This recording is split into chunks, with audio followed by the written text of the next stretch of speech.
That is it. Take it for granted. So you can abandon sleep, or you whatever you want to do, you do. All right. It's up to you.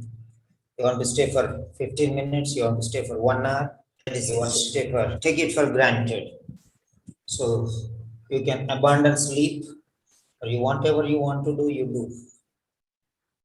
Right.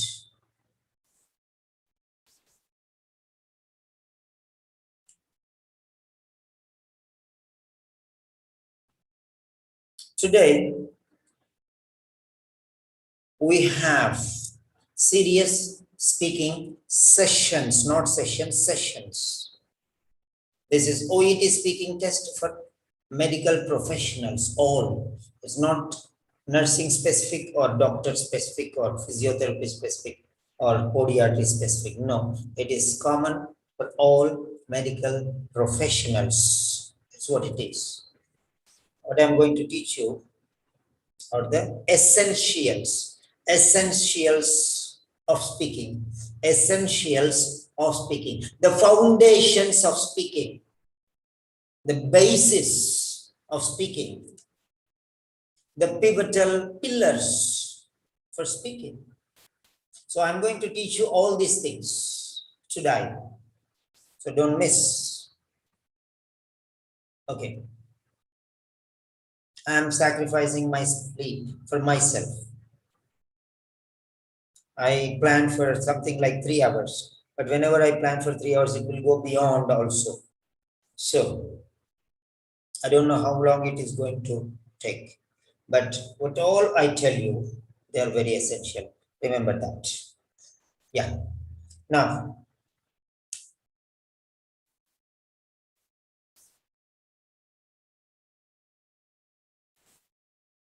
so OET speaking, chapter 1, the introduction. Chapter 1. Okay. This is the first one. The introduction. I'm going to take the introduction now. Fine. The first one is the introduction. Now, in the first part, the introduction, what I am going to give you, the basics of basics, the beginning of beginnings. For example, if you want to do multiplication tables, you need numbers first of all. After numbers, you should know multiplication tables. After that, you should know steps to multiply. Then only you can do multiplication. So that is it. So there are levels. So now we are on ground 1. We are on the surface and we are seeing from a vantage point, from a topmost level, we are going to see everything, study everything. Okay, fine.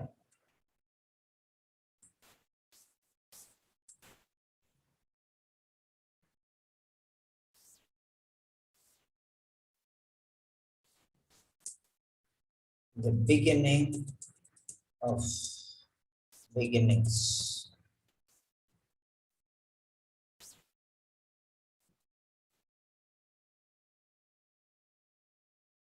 Okay.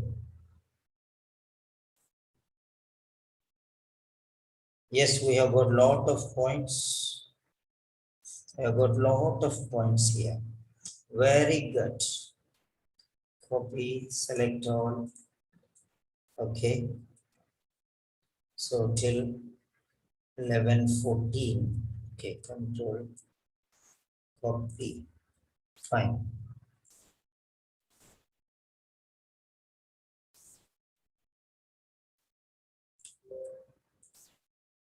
Okay.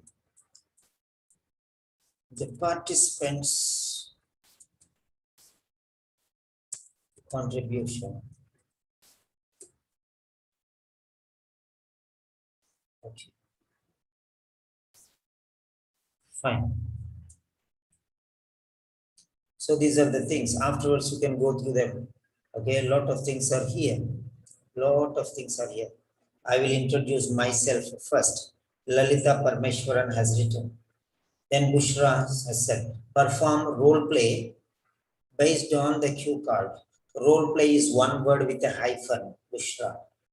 Next one, based on the scenario, we introduce and in between we should speak empathy-based sentences. No, we are not going to speak empathy-based sentences. We are going to present a special quality called empathy. We are going to show empathy. We are going to show empathy towards the patients or somebody else. So, not speaking sentences, that's all. We have to really show empathy, real feelings, expressions, realistic gestures. See, when I'm talking, I move my hands, I look here and there, I raise my shoulders, okay, I point my fingers, I just count 1, 2, 3. Lot of things I do. So, naturally, these happen. Not that I want to do these things, but they happen naturally. My head bends, moves this side, that side, all these things. This is called natural style of speaking in its realistic performance, not artificial, natural style. Okay, like that. Identify the setting. Yeah, lot of things. Very good. Excellent. Fine. Now, in the introduction, in the introduction, okay, in the introduction, okay, uh, fine.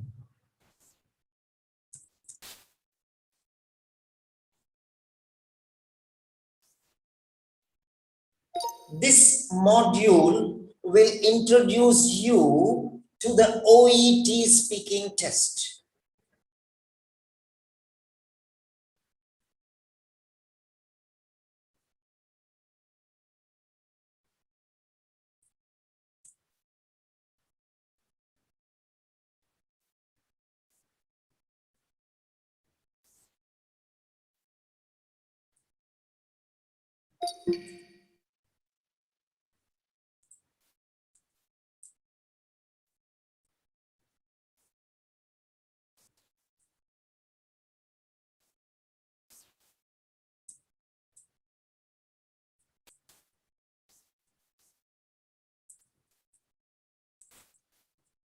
So OET test,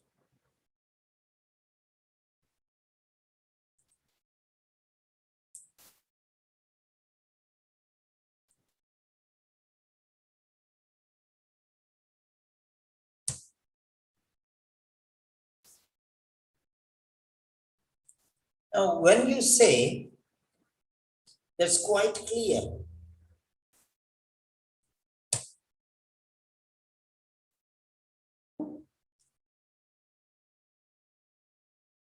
This module will introduce you to the OET speaking test. And here there are 4 subtests. There are 4 subtests. So, the speaking subtest.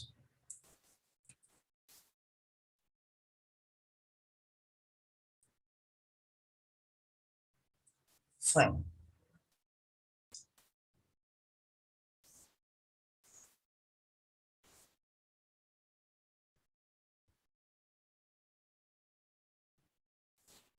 Yes.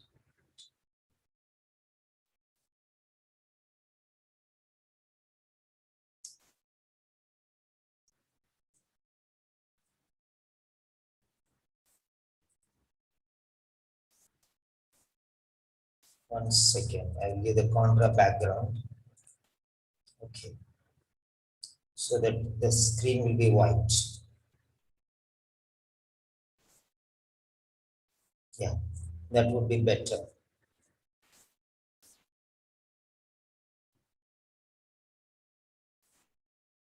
Yeah.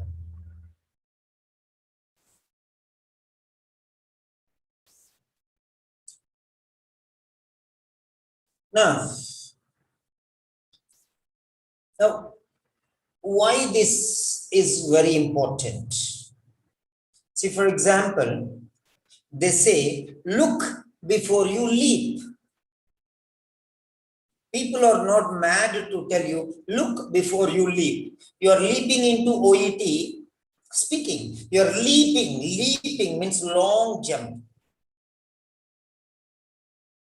Before jumping into water, you should know the depth, lest you may drown. Lest you may drown. You should know the depth of the water or the location. Here, this is the depth. Here, this is the depth. So, if you know the location, then you can decide whether you can jump into it or not. Whether you are going to be safe there or not. Whether you are going to drown there or not. So, all these things, it is very essential. If you don't look properly, you will face problems. So, this is the introduction part. It will tell you everything, the basics of OET, speaking, subtest. For OET, there are 4 subtests: listening, reading, writing, speaking, 4 subtests. So we are bothered about the speaking subtest here. Right. That is number 1.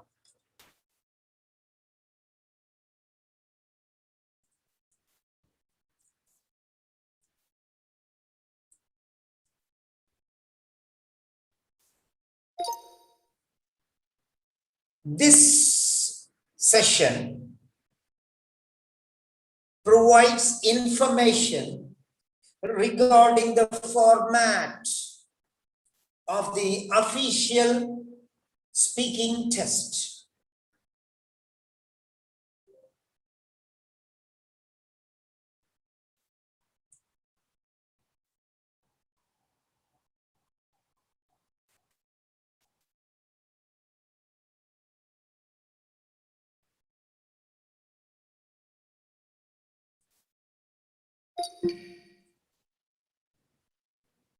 Okay.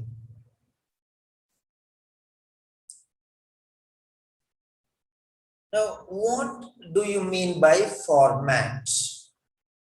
What do you mean by format? Format means design, the structure, the appearance. So, what is what? So, for example, format.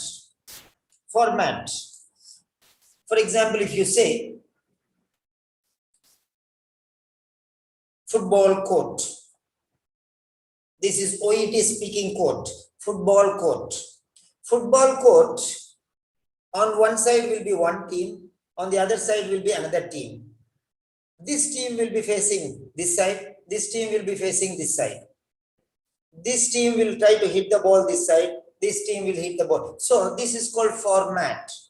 There are 11 players this side, 11 players this side.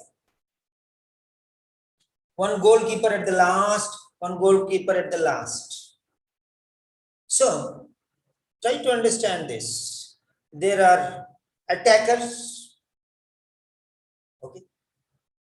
There are protectors, and there are support members. So like that, everywhere there is something. So here also there is some format. What do you mean by format? Format means 1, 2, 3. What is there in the initial stage? What is there in the medial stage? What is there in the final stage? So how many parts is the speaking test? So 3 parts. Total how much time? 20 minutes. I'm explaining you all these things. They will already come inside. I need not tell you now, but just I'm giving you a rough idea. So warm-up session, 4 minutes. So remaining 16 minutes. So role plays, 2 role plays. So each role play 8 minutes. So 4 minutes warm up, 8 minutes role play, 8 minutes second role play. So total 20 minutes. Then each role play 8 minutes. 3 minutes for preparation, 5 minutes for execution. So preparation and execution. So 3 plus 5, 8 minutes, finished. So this is how it is. So there is a form, there is a shape, there is a design, there is a structure. So it will go in the same style. There is no change. The format, only one format. It will not change from person to person. One person will have warm up in the beginning, one person will have warm up in the last. No. It's the same thing. Warm up will be in the beginning only. After that, then role play. First, there will be preparation time, 3 minutes, only 3 minutes. And then execution time, 5 minutes. So it will not be like preparation 5 minutes and execution 3 minutes for some and vice versa for the others. No, form is 100% the same form. That is why the format, the only format, the means a definite, the only format, it will be unchangeable. That is the point. So be ready. What is the form? Okay. There are some people who just go and finish the speaking in 3 minutes flat, and remaining 2 minutes they've lost. By default, they have fallen into B grade. Now in that 3 minutes also there are some mistakes. So it has come to C plus, or more mistakes even to C. So be careful, be careful. Make the full usage, maximum usage of the time given. So this first session, introduction session, provides information regarding the format of the official speaking test, not Simon's test or not somebody's test. There are many different institutes. Everyone has their own format. No, I'm not talking about individual. Some people say they'll take they'll just give the card and afterwards they ask and they'll give the answer. That is different thing. So during the official test, it will be like that. But preparation stage, don't do like that. Weekly once or twice, you do that style. Daily, you start filling in the tank. Filling in the tank. Fill. Until the tank is full. You are getting some water, immediately you are emptying it. Tank is empty, so you'll finish in 3 minutes flat. So preserve, store and preserve, put inside. From where will you get this information? From books, from other speaking tests, from other samples, from other models. Yes.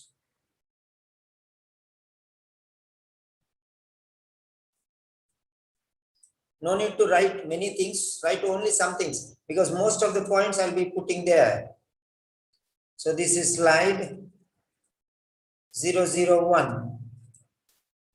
I'm putting here.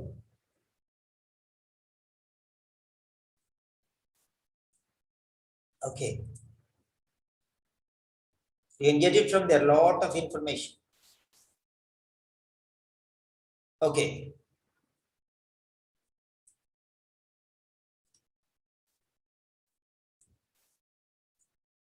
Next one. This session provides information regarding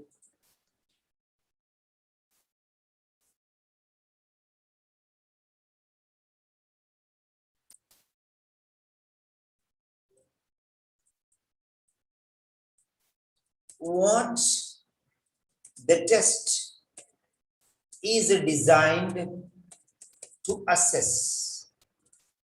So that means the assessment criteria. So what the test is designed to assess. So the assessment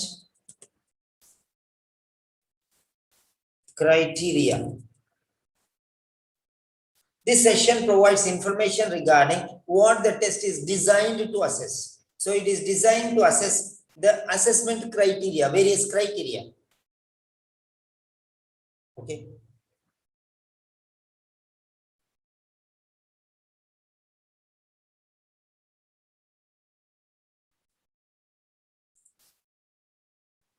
So there are certain criteria what they are going to assess. Maybe pronunciation, the way how you are pronouncing the words, the rhyme and rhythm, the intonation, the fluency, the speed, the primary intonation and the secondary, the falling tone and the rising tone. So all these things, the primary stress, the secondary stress, the word stress, the sentence stress. The sentence stress is there on particular words.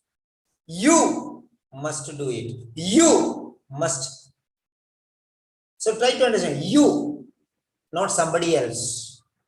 You must do it. Means you, not somebody else. The stress is on you. That means the importance is on you. That means not somebody else. You must do it.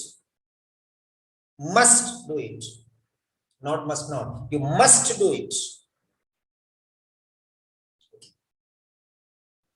So you must do it. You must do it, not that. This. You must do this, not that. See, where the sentence stress will be on particular words. You must regularly monitor the medication complaints. You must regularly monitor the medication complaints. So, which words are important? Those words you have to stress.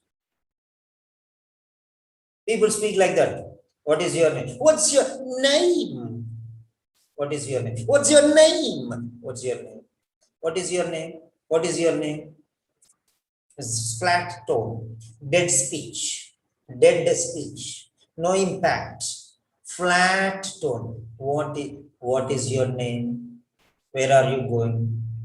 How are you? What is your name? Where are you going? How are you? So there are some things which you have to exhibit. So this session provides information regarding what the test is designed to assess. So the test is designed to assess certain criteria, speaking criteria, assessment criteria. So what are the assessment criteria? So that is very important. So this session provides information regarding what the test is designed to assess. So I have given that expression for you to understand.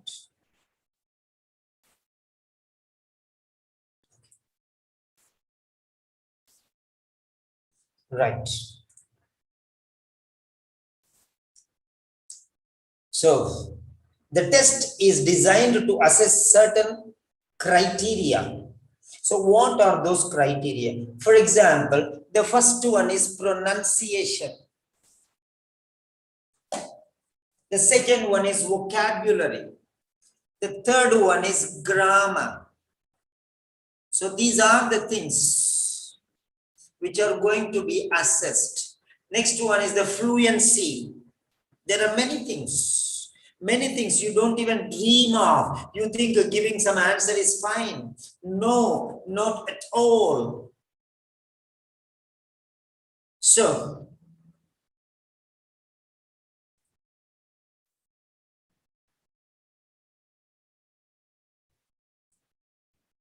write down. Number one, pronunciation. Number two,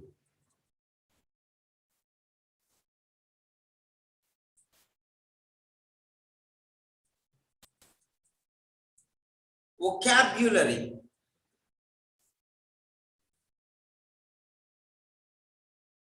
Vocabulary. Vocabulary. Again, some people will copy this. So what I'll do is, okay.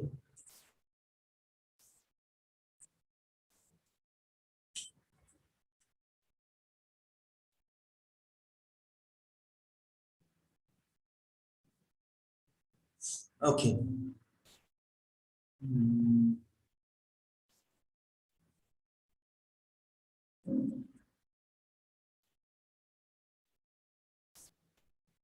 Yeah.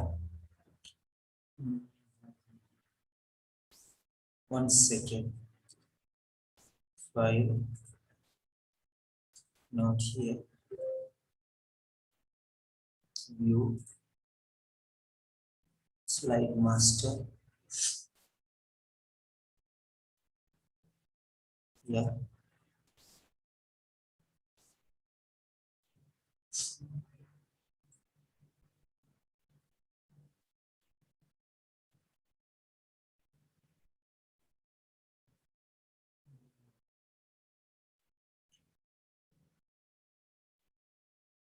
One second.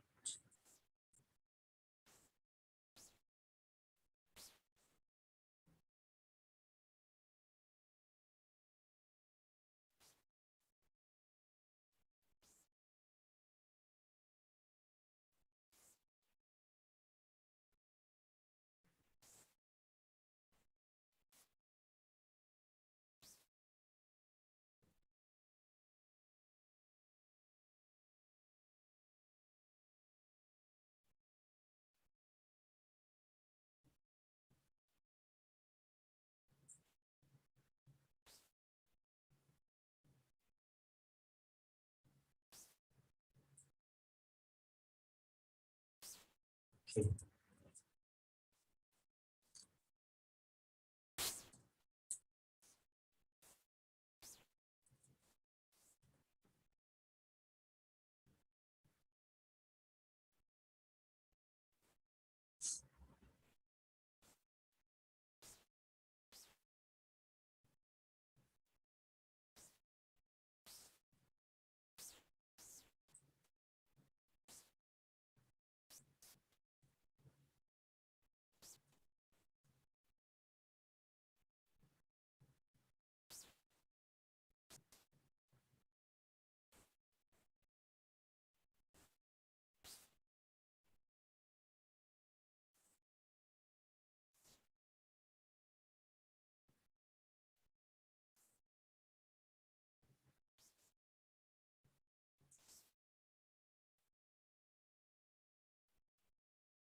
Okay.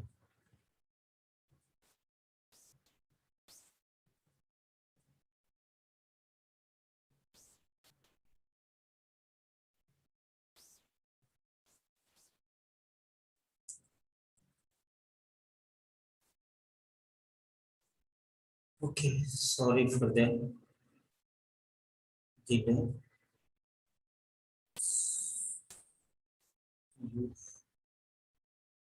Okay. Slide master. Okay. Close master.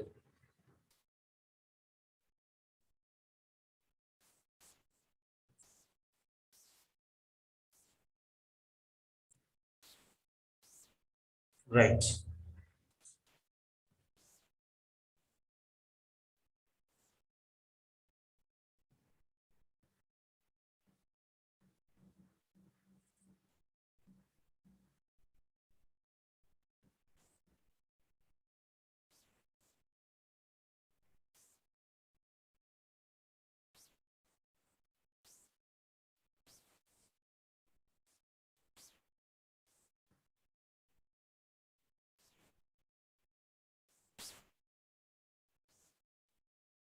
Okay. Right. So,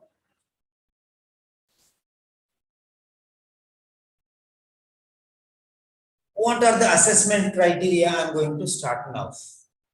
Fine. The assessment criteria.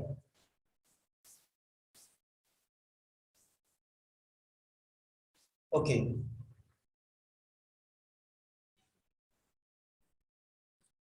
The assessment criteria. So,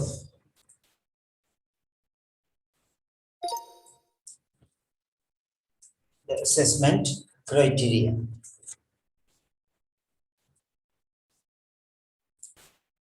So, you will learn about the different criteria that are used to assess your performance.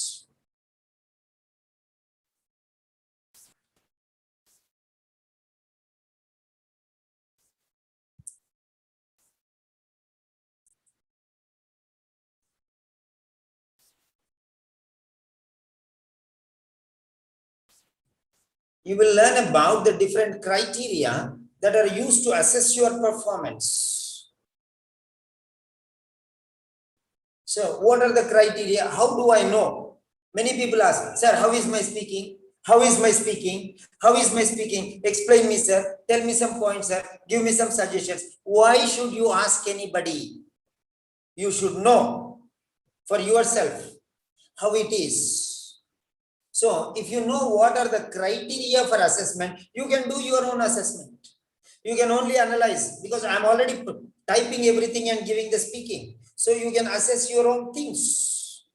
There is no need to panic there at all. There is no need to panic. Okay, fine. So,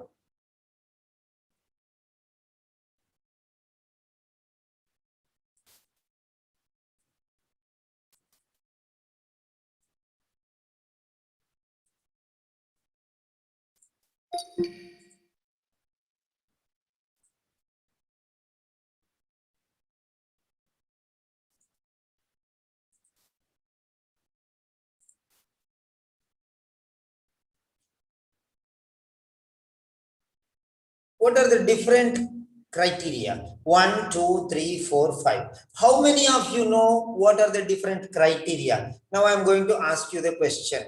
Come on, tell me. Now you write here. Do you know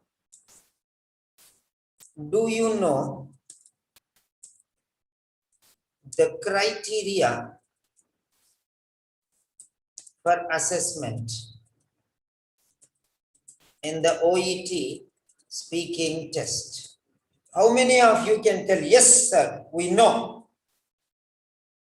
If you say, we know, how much percent you know, you have to tell me. So you have to write, is it 0% or 25% or 50% or 75% or 100%? How much do you know regarding this assessment criteria? Come on, just mention there 0, 25, 50, 75, 100. So you should know.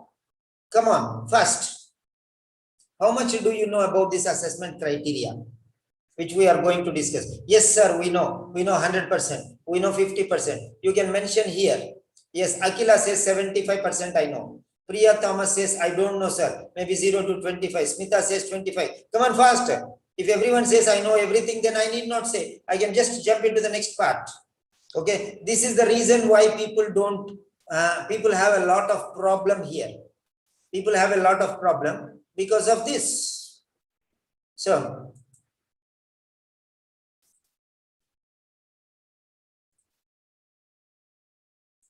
Fine. Now, I'm going to give you the discussion regarding many things now. Yes. If you know these things, then you will master. You need not ask Simon, sir. Sir, tell me, sir. No need. No need to ask Simon, sir.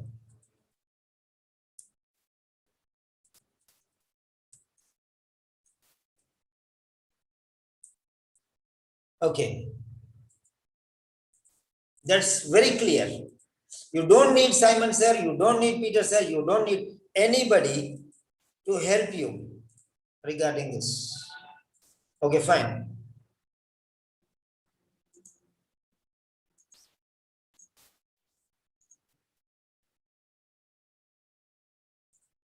Okay.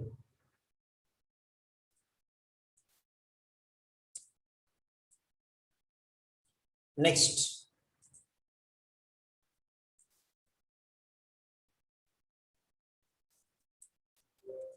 There will be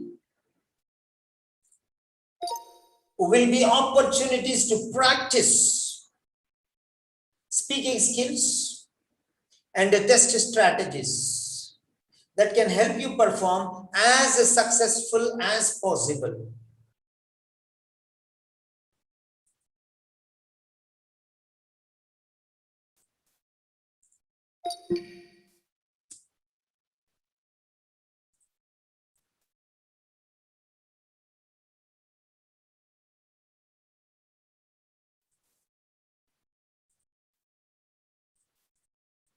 Okay.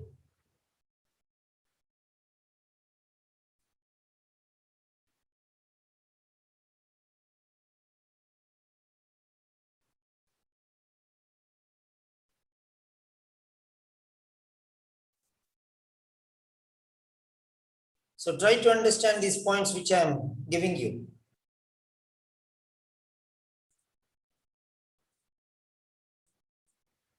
So there will be opportunities to practice speaking skills and test strategies. So you may have some speaking skills. What are speaking? Speaking is only one skill, sir. There are different speaking skills. Negotiation skills, sympathizing, appeasement skills, okay, subordination skills, okay, or a lot of other skills are there. So, and there are some strategies. What are your strategies? Use the simple sentences, complex sentences, or compound sentences, or use ordinary sentences, small sentences or big sentences. Your strategy may be think of two sentences, join those two sentences and make a mega sentence. That may be your strategy. I am weak, I can walk. I am weak, but I can walk. In spite of my weakness, I can walk. Though I am weak, I can walk. I am weak, but I can walk. I am weak, yet I can walk. Despite my weakness, I can walk. Even though I am weak, I can walk. Although I am weak, I can walk. So, two sentences only you take. I am weak, I can walk. Now, the patient is telling, I cannot walk. How can I walk? Then you will have to come. You are weak. You can walk. How? With the help of a walking stick. You are weak, but you can walk with the help of a walking stick. Finished. I am going to provide you a walking stick. And you are going to use it on a daily basis for at least 15 minutes in the morning, 15 minutes in the afternoon, 15 minutes in the evening. 15 minutes 3 times a day, once in the morning, afternoon, and evening, once each in the morning, afternoon, and evening. So, this is how you will get an idea to speak. So, how are you applying these strategies? How far are you applying? Are you just speaking? Or are you mastering some techniques and strategies and skills and talents and trying to exhibit those to the audience who is there in front of you? For example, there are many teachers But you know, I'm little different. I'm little different. That's why when I take the lectures, sometimes people sit on for 7 hours together. There are some videos which go for 7 hours.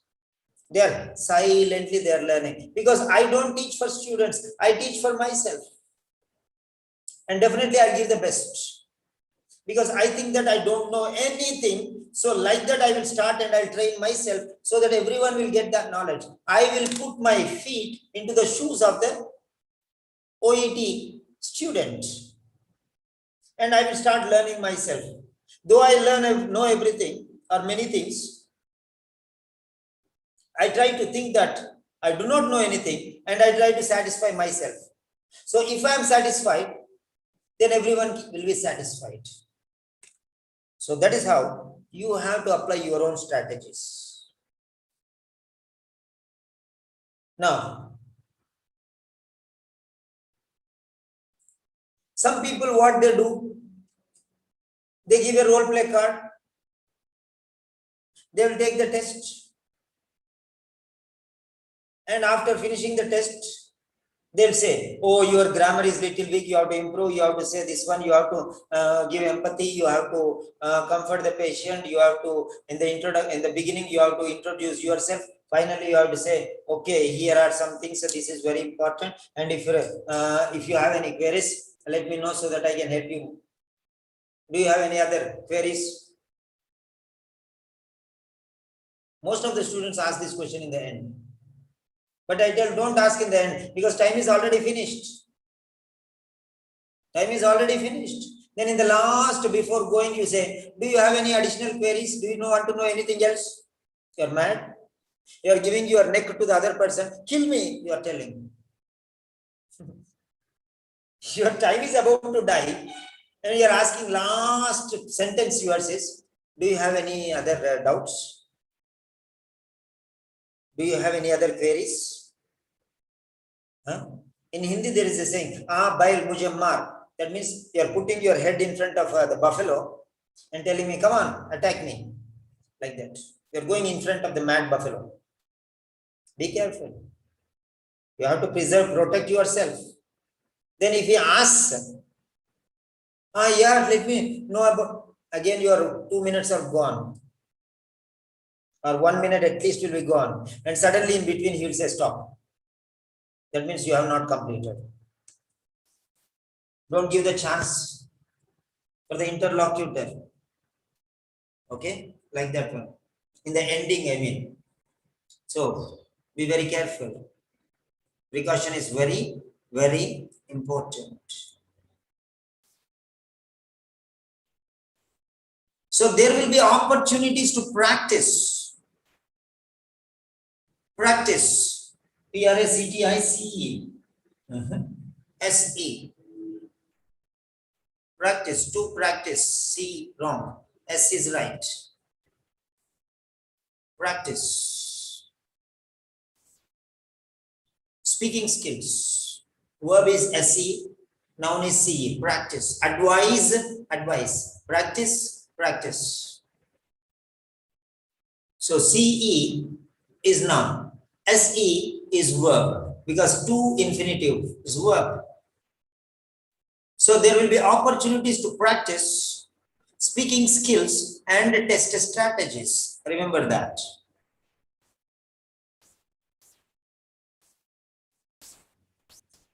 So what are these? Now you know what are these. So then afterwards automatically you can practice. Next one.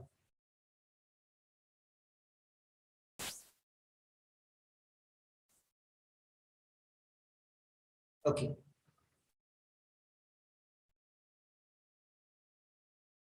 Right. Right. These skills and strategies can help you perform as successfully as possible. If you learn these things now, if you learn these skills now,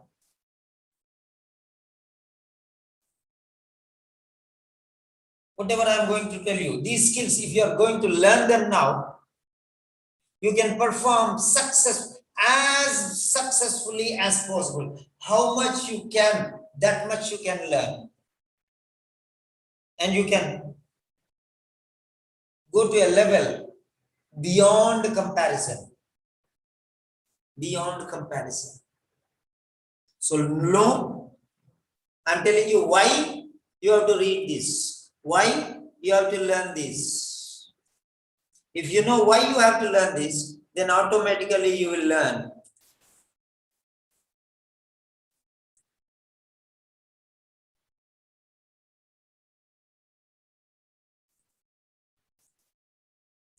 Right.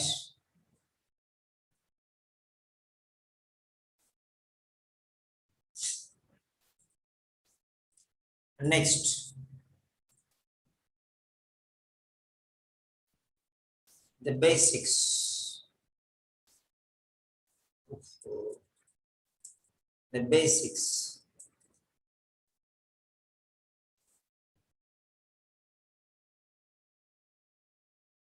So now we are going to start now with a few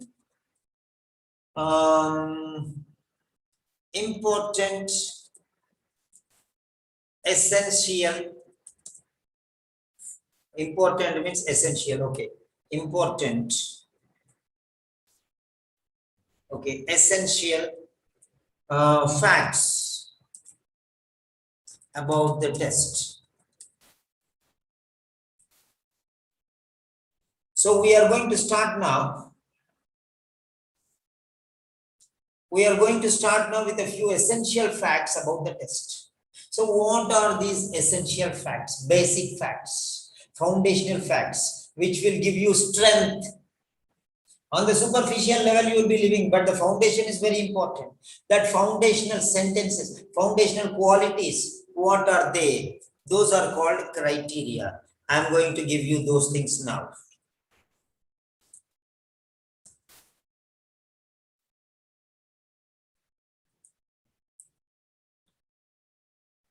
Right. Now, next one.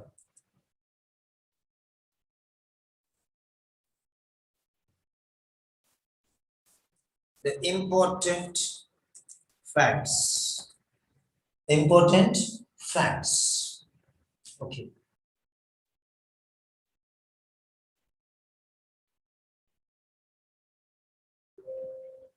Fine.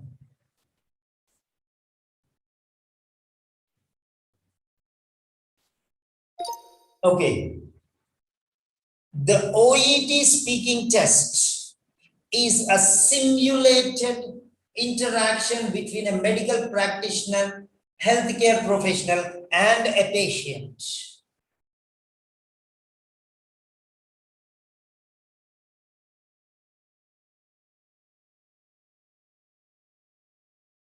Now, what do you mean by simulated interaction?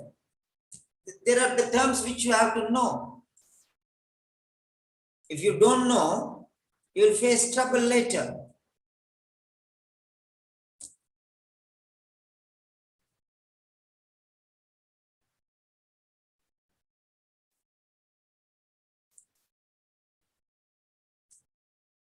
Right.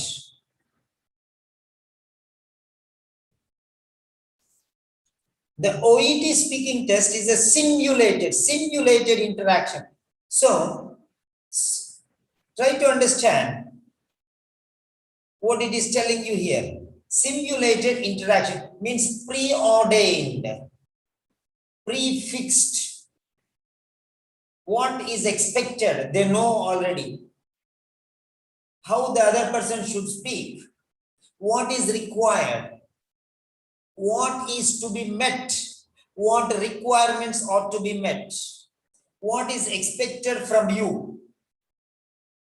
Is it providing information? Is it gathering patient history or conveying the steps that he has to follow, or comforting the patient, or providing reassurance. There are some people who do not know what is reassurance. They say, I reassure you. Means finished? I say, I love you. Means finished? Love is that one which should be not just spoken, but should be shown. So the other person should feel your love, not hear your love. When you're saying, I assure you, they hear your assurance. They don't feel your assurance. Oh,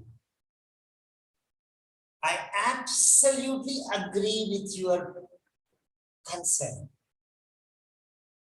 But can I tell you one important thing? This is not something special. Many people in the world have this problem. You are not the only one. Out of 1,000 people, there is definitely one person. So if you see, every other day, we see one or the other patient with diabetes. And among all these patients, there are many patients. If there are 100 diabetes patients, then one diabetes patient, there is a situation where he cannot control his sugar levels with the normal. So this happens in many cases. So there is no need to worry about this situation because it is a common feature. And we see number of such cases. And to tell you frankly, I myself have diabetes. And I am taking these insulin injections regularly. So I am an example for you. Okay, I am not a diabetes patient. My relative or my colleague or my neighbor is also a diabetic patient and he is also taking insulin injections. So like this, there are many people. So now I think you can understand that this is not a very special problem only you got or very few people get. No, it's a normal situation. This happens in many cases. So like that is called reassurance. I did not use the word reassure you, but I reassured him. Oh, so this is not a rare case. Many people have like this. So I am. So what about their situation? They are managing. So you can also manage. If they have no problem, they are taking insulin injections regularly and living comfortably. So why not you also take insulin injections regularly and live comfortably? It cannot be cured totally, but it can be managed. So they are also managing, 100% they are managing. So you also can 100% manage. The only problem is, if you do not take this one, there is a problem. So what? There is no excuse. You take these medications, you take these insulin injections and manage your condition, manage your blood sugar levels. Or you cannot manage your blood sugars if you do not take these insulin injections. Now the choice is yours. You want to take these insulin injections and manage your condition and feel relieved on a regular basis, or you don't take in these injections and suffer every day because you cannot control your diabetes. So you are giving logical point there. And you are giving him a choice. You cannot order, you must take these things. You cannot order. So you should give the logical reasoning to him and give him a chance and make him feel that, yes, this nurse concerns about me. She worries about me. She has some love and affection towards me. That is why she's taking all this pain and she's explaining me the feelings in her face, the expressions, the love, the anxiety, the body movements, the gesture, all these things will make him feel that you are reassuring him. Just by saying, I reassure you that nothing will happen. What is there in that? There is no power. There is a powerless words. Words without action or meaningless gibberish. You go to your son and say, you talk to your son. Son is next to you, but you will be watching the television. My son, I love you. Huh? My son, I love you. Is that the way how you? My son, I love you. See the feelings. They will come from the depth of your heart. They will come from the depth of your heart. Those feelings are to be exhibited. I'm a teacher. Why should I have feelings? You pay me money. I'm teaching you. No. Every word, there is a smile on my face. I cannot like this and speak. So that is why students will be interested to learn many things. Fine. So reassurance is that. That is why there are students who got 460, 470. You go and check. In speaking, they got 460, 470. Yes. So it's a simulated interaction. That means he will tell you, the interlocutor will ask, so what should I do? How can I cure? I have tension. I have problem. When he says, I have problem, then you have to say, there is nothing to worry. This is the most common problem that can happen to anybody in the world. You are of no exception. See, I'm already giving these sentences, already recorded. They're already recorded. You can write these sentences and you can use them. When he says, I have a problem, I have tension, I'm worried, I'm anxious. Okay. I absolutely agree with your concern. Even if I am in your position, I would have felt the same, nothing different. Any other person in the world will react in the same way. But as a nurse, I want to tell you some important things. The first thing is, this is a very common problem. But because you are seeing it and facing it for the very first time in your life, you feel this tension.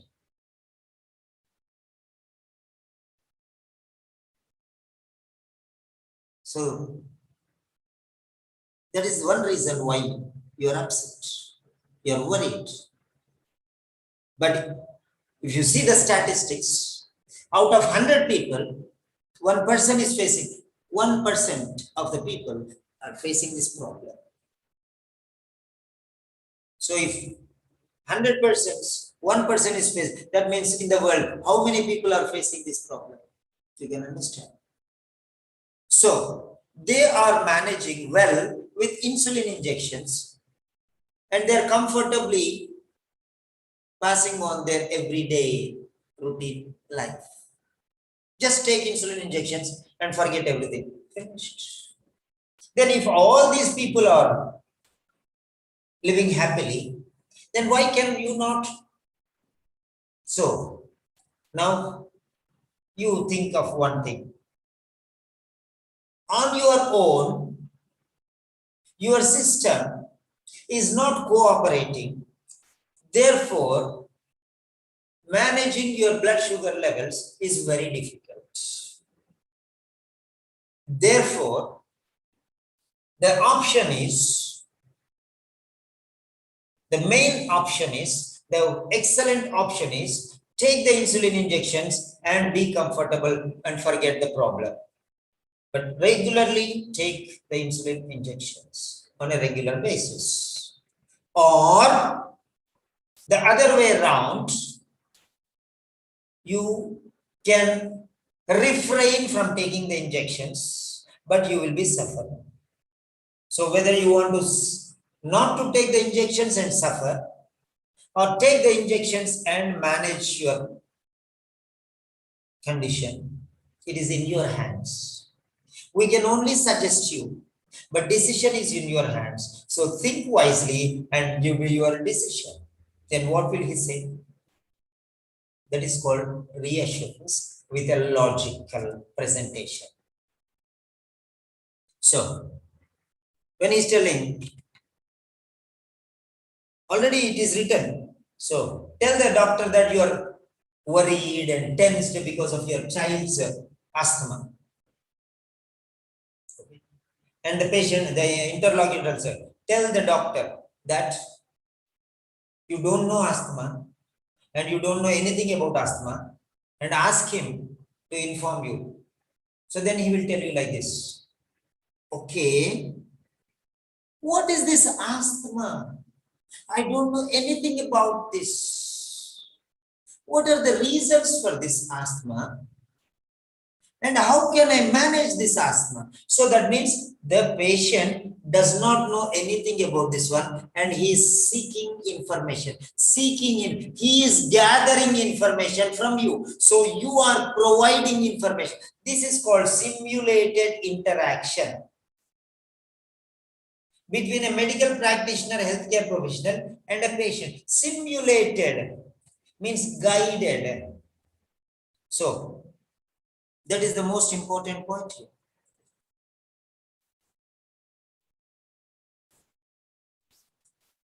Okay.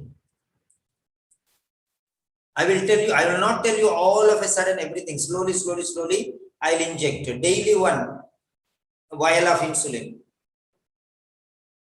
Now you have a problem. What is the problem? You have diabetes, language diabetes. You have language diabetes. You are not able to control your language. Those diabetes, type 2 diabetes is they are not able to control their blood sugar levels, and you are not able to control your language. So you have language diabetes, and I am giving you insulin vials every day 1. Every time 1 vial of insulin injection I will be giving you. That's it. All of a sudden, all the insulin 1 at a time, if I give you, there is no meaning. If I don't give you, also no meaning. So according to the requirement, a daily dosage, what is required, that much only we have to give. Prescribed dosage, that is called. So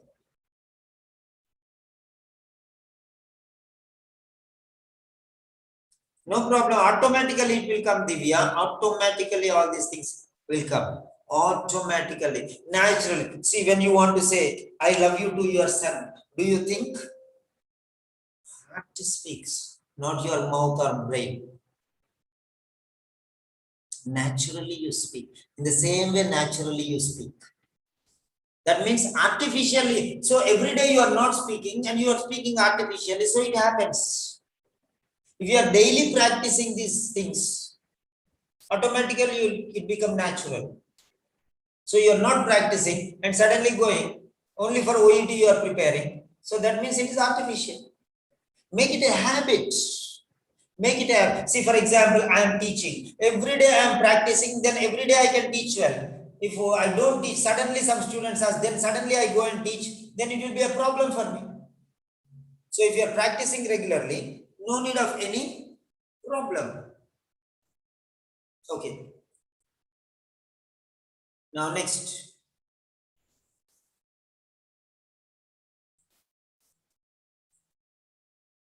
So right.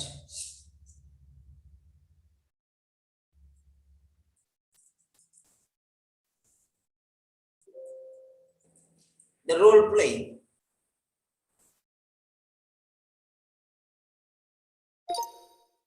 The role play tasks are designed to measure your ability to communicate effectively and appropriately in a medical, healthcare, workplace context.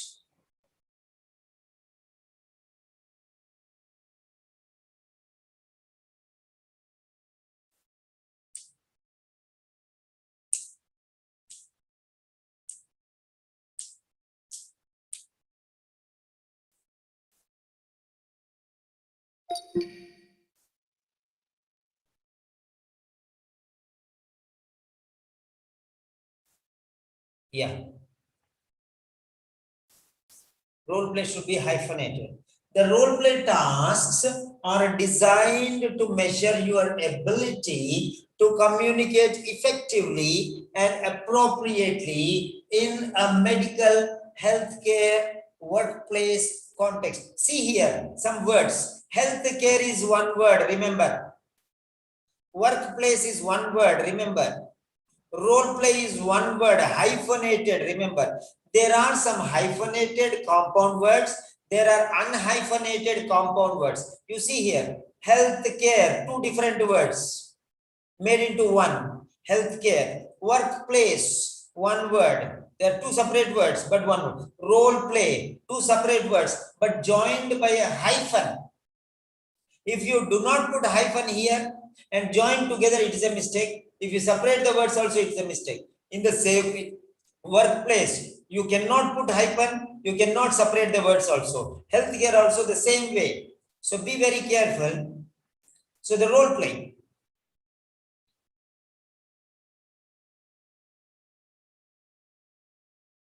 Oh.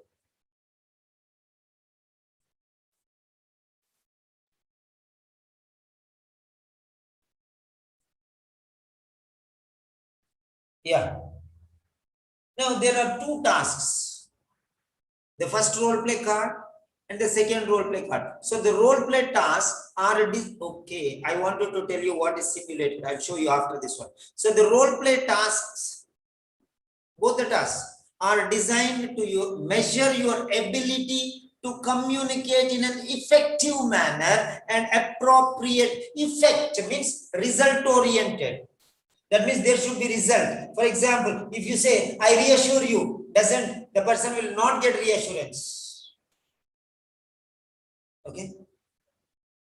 For example, you speak, sometimes you say, sometimes you see some people talking some things, then you will feel that the feelings are very important. If the feeling is not there, that means there is no true love. So that is how you have to identify the thing there. Okay. Now, both the role play cards, they will measure your ability to communicate effectively, number one. So communicate, effective communication. What do you mean by effective communication? That means you speak something, but the other person cannot understand. So that is not effective. You speak something, but the other person cannot make what you are, cannot understand, comprehend what you are speaking. So you are not able to communicate effectively. That means the result is not passed on. And appropriately means how you have to present, like that only you have to present. You should not tell more, you should not tell less. Appropriately means as required, as needed in a medical healthcare workplace context. So it's a medical healthcare workplace context, be it in a clinic or home or a hospital or anywhere else, nursing home, anywhere it is. So communication based tasks. So communication, what you are speaking, the other person should understand. What he wants, you have to give. He's asking something and you don't understand and you talk something else. He's telling, I am in tension. Oh, okay, no problem. You take this medication and everything will be fine. You should take it. He's not interested. He's upset. How can he listen to you? When he is worried, when he is in tension, first you have to remove his tension. First try to listen to him. What is his tension? Okay, no problem. Nothing. I know. I saw your tape. I saw your reports. Don't worry. I saw your reports. You need not tell anything. Forget about your tension. Just listen to him. No. He wants to tell you something and you don't want to listen to him only. You say, I have my reports here. Listen to him. Why don't you give your ears to him carefully? There are many students. They're not getting results. Why? Because they just want to do something. No.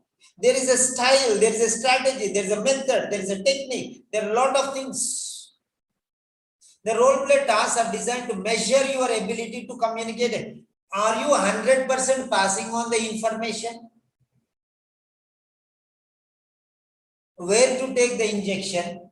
How to fill in the injection? Okay? How to clean the area before giving the injection? How to find out the exact place? How to hold the needle? How to insert it?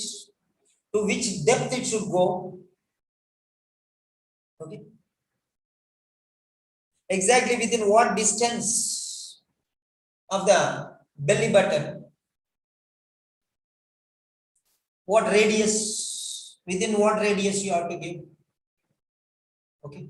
And what are the other parts, body parts where you can give it?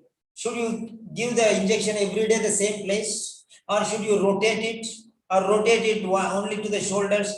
Or rotate it to the thighs also? Which side of the thigh? Inner thigh or outer thigh? Front or back? Front or back? Inner or outer? Lower or higher? Where exactly? With what degrees angle should be there for the injection? Okay.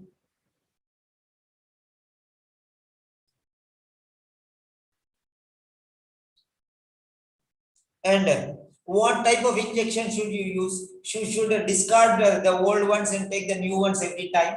Or how many times you can reuse the syringe? And what should you do to the syringes and needles after use? Should you sterilize it and keep it, use it again? Or should you dispose it off? And where should you dispose? Can you dispose it however you want? Or can you dispose them along with some other things? What is it that you are doing for that one?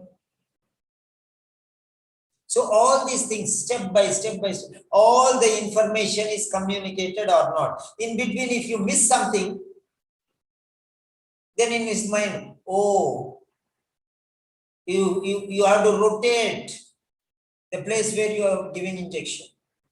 You have to shuffle. Once this side, once this side. Once leg, right leg, one leg. And wherever places, you can give them. You have to rotate. The next one.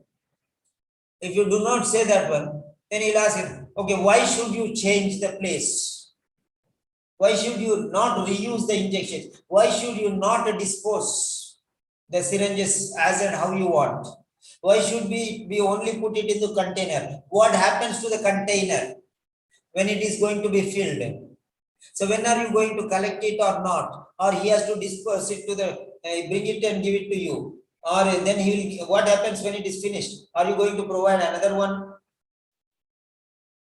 So there is something called logical sequence. If sequence is missed somewhere, then again the confusion will arise. So the effectiveness is not appropriate. Appropriate means 100%. Effect means result oriented. The other person can understand that is effective. Appropriate means in a systematic manner, step by step. Effective means the result. Appropriate means the means. Effect is the goal and appropriate is the means. What do you mean by goals?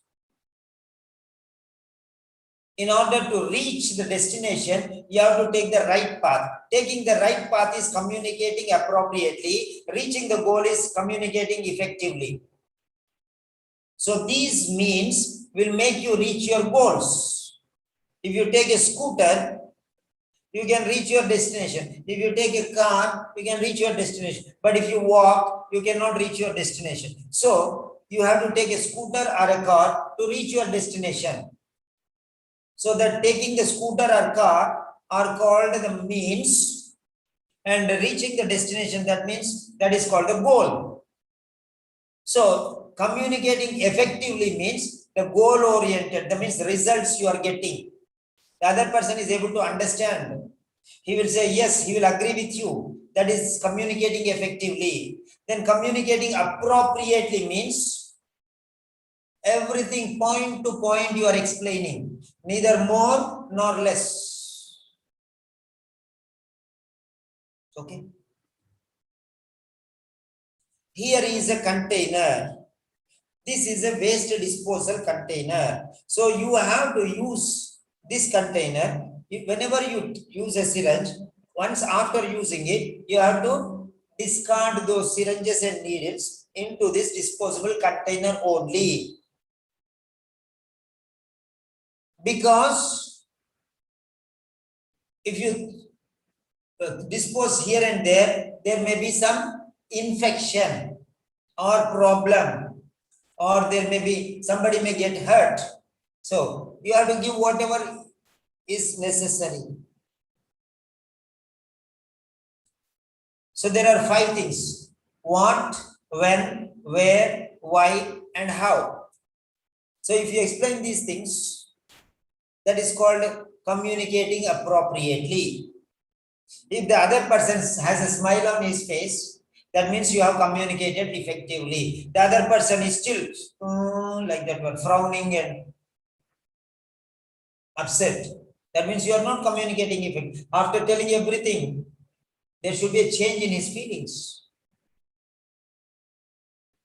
Okay. Right.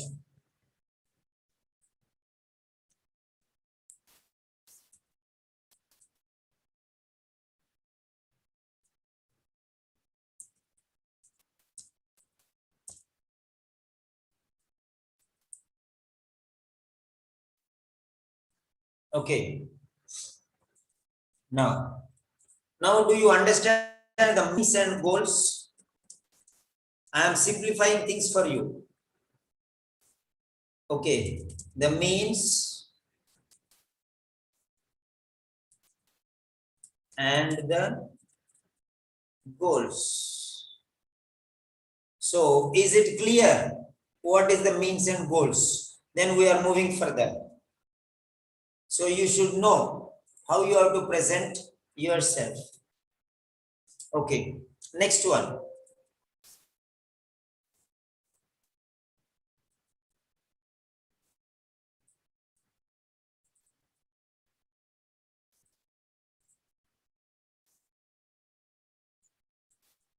Okay.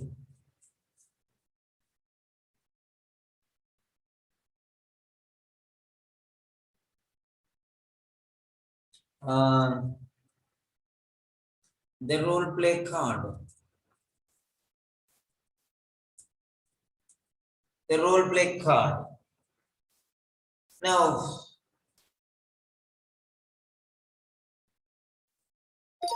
here, in each role play, you will play the role of the medical professional, whereas the interlocutor plays the role of a patient or a patient's relative or caregiver.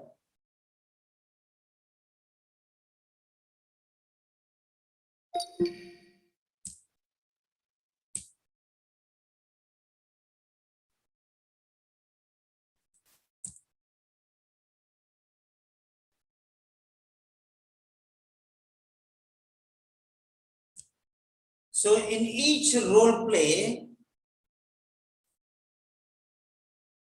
you will play the role of the medical professional. So, whereas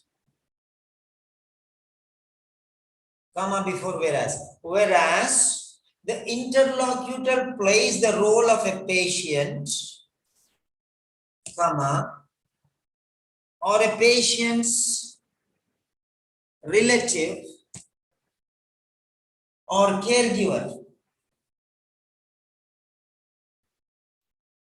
Role of a patient or a patient's relative or caregiver. So,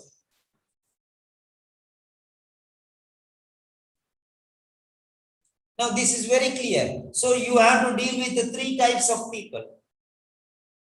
You have to talk with a patient in some role place. You have to talk with the patient's relative in some places. You have to talk to the patient's caregiver, like nurse or a neighbor or somebody else. So these are the three. So when you are talking, how and when you will be talking with these people. For example, if the patient is a major, you will talk with the patient. Because special things you cannot talk to children. Sometimes the husband will talk regarding his wife's condition. Sometimes the wife will talk regarding her husband's condition. If they're not in a mood to talk, if they're not cooperating, if they're not interested, sometimes it happens. Or if they are imbecile, or if they are not mentally sound or mentally retarded, or if they are not able to understand, in a position not able to understand. For example, aged people also. So in certain cases, they cannot talk. So in that cases, in those cases, you will talk with the other two options. What is that? A relative of the patient. So mother, father, brother, sister, or some other relative. The next one, or caregiver. Okay. Caregiver, one who provides, one who takes care of the patient. Okay. So then how are you going to deal with them? For example, a son comes to you and asks you, give me medicines. Yesterday my father took my sister's medicine and he slept comfortably. So he is asking for those medicines. Can you give them? No, I cannot give them. You should not say. You cannot say like that. No, I cannot give them. You cannot say. Then you have to discuss. First, you have to talk to him. And lastly, you have to say, these are the two options that you have. Either you can bring your father here so that we can diagnose, we can examine, and then prescribe the medicine. Or else, we can come to your home, examine your father there in as is and where is condition, and then we can prescribe you the medicines. These are the two options. There are no other possibilities because according to the regulations of the hospital, we are not authorized to give you a prescription without physically examining the patient.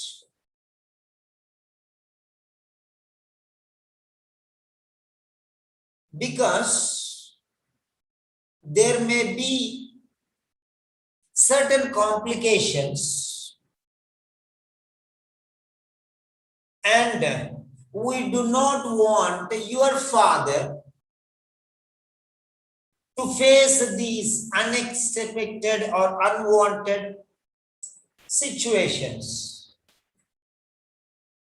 So instead of falling into a problem and taking some remedial measures, Why not we prevent those problems beforehand, examine your father and then suggest appropriately the required medicine in the required dosage. So this is how you have to talk.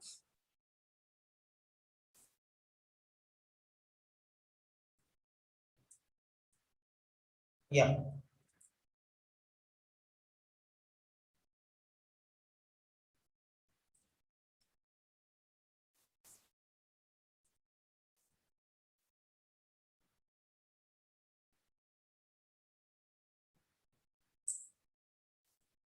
The expectations. The expectations. What you are expected to do. What are the expectations of OET from you? Okay. The task requires you to demonstrate communication skills that are responsive to the particular age, cultural background, and health concern of the patient or their representative.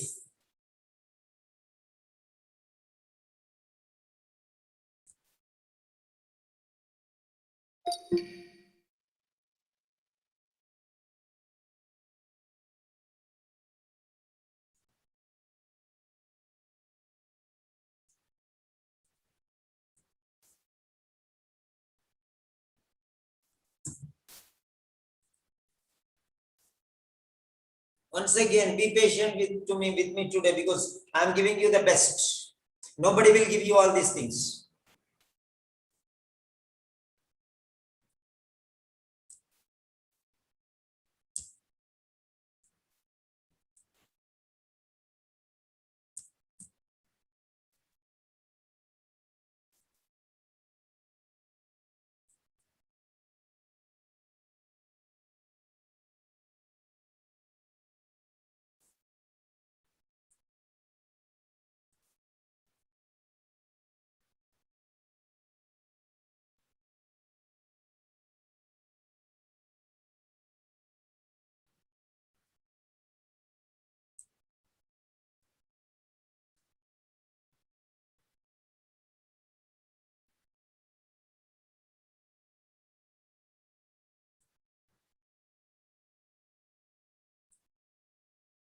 So here it is.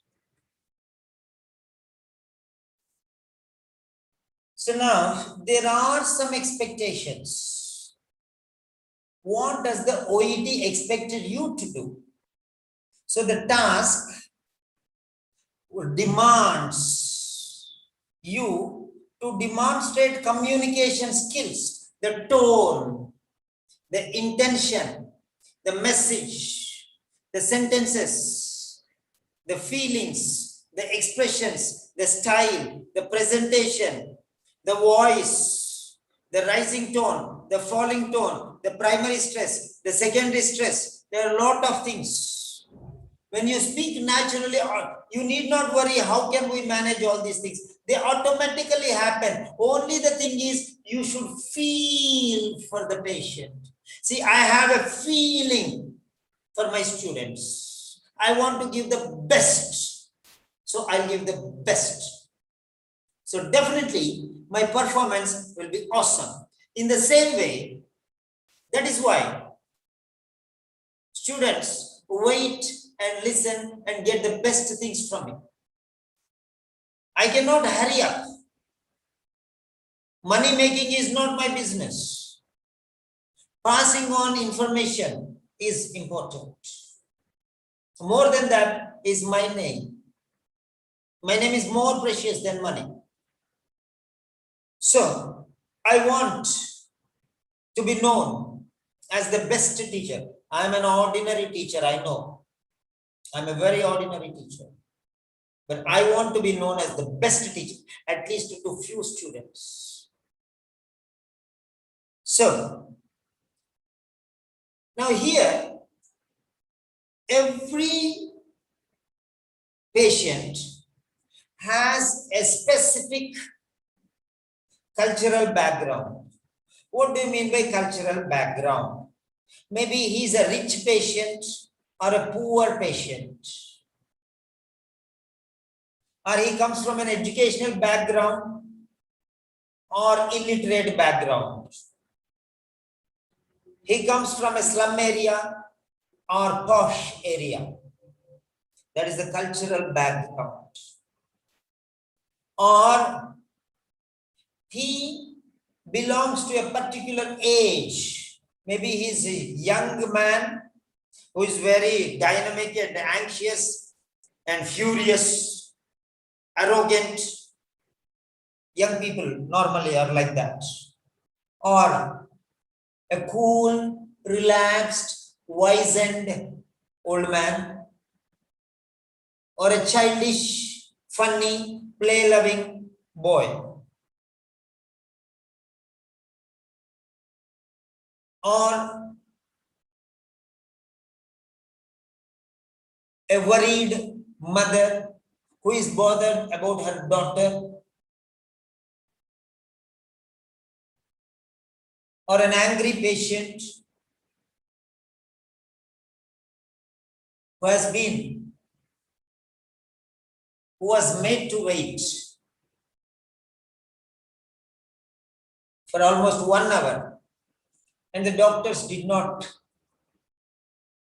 appear or visit her daughter because there is an emergency going on, an accident case where 4 people are injured and there are only 2 doctors and the doctors are busy there. So, particular age, particular background, and particular health concern, asthma, diabetes, whatever. So they have a particular concern. Every task, you have to fulfill these things. You have to satisfy that person according to his age. You cannot talk to a child like how you are talking to a young man. You cannot talk to a young man as how you are talking to a middle-aged man. You cannot talk to a middle-aged man as how you are talking to an old man. And you cannot talk to an old man as you are talking to a child. So the way how you behave with them changes according to the age of the person. Yes, absolutely. So are you able to modify your style of presentation?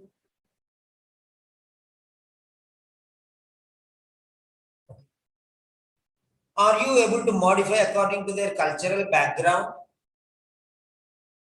Are you able to tune yourself to address the problem of the particular problem of the patient? That particular problem diabetes, that particular problem asthma, that particular problem. Are you able to attend to that problem of the patient or their reference? Now here the mother is telling, my daughter has asthma. I think, come on, please check and tell me that she has asthma. Mother is worried. She wants to confirm that it is asthma because she has little knowledge about asthma. She thinks that that is asthma. So how are you going to deal with that part of mother's love? She should not be hurt. She is already upset because she was made to wait for 1 hour because the doctors were busy.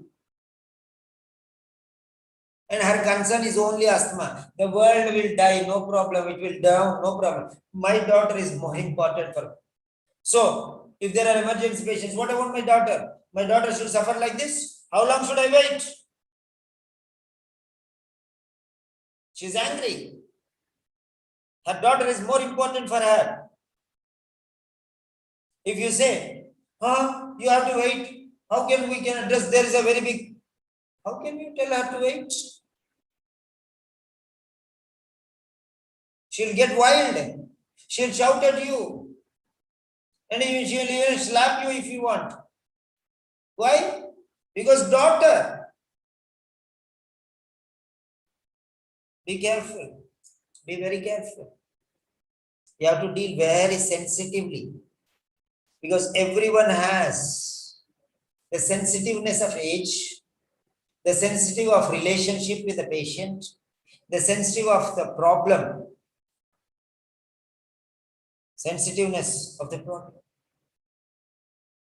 Okay.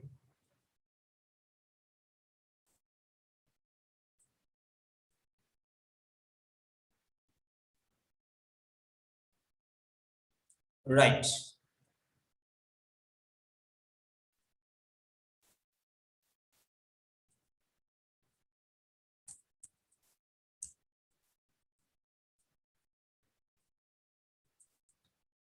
I don't know whether you are able to understand the importance of what I'm telling you, but these are very important. These things will make you feel for the patient.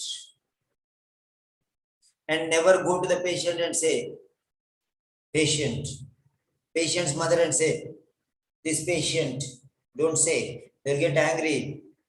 Will you like somebody telling your father or brother or sister or mother or your husband or child?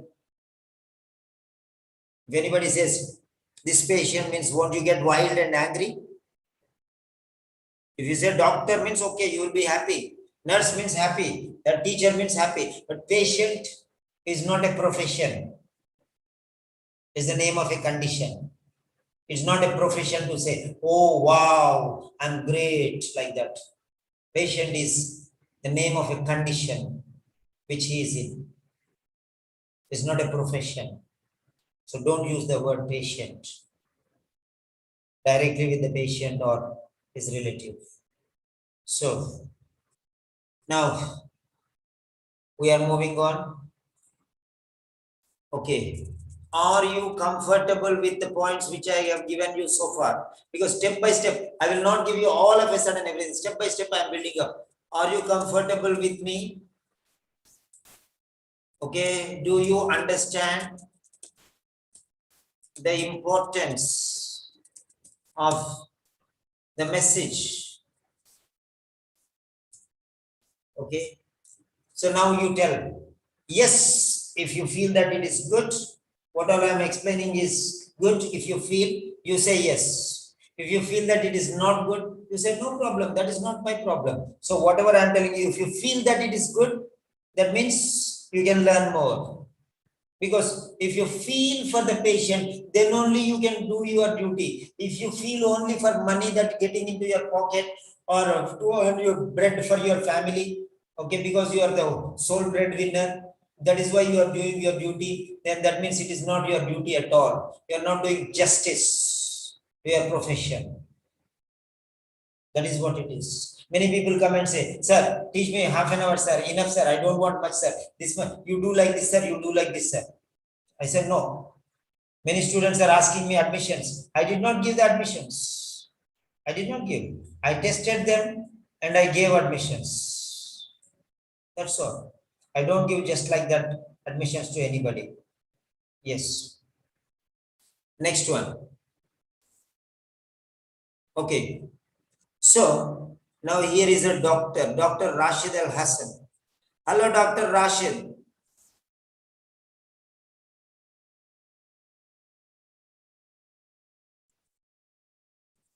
Okay. Rashid is busy, I suppose. Okay. Yadavalli. Okay.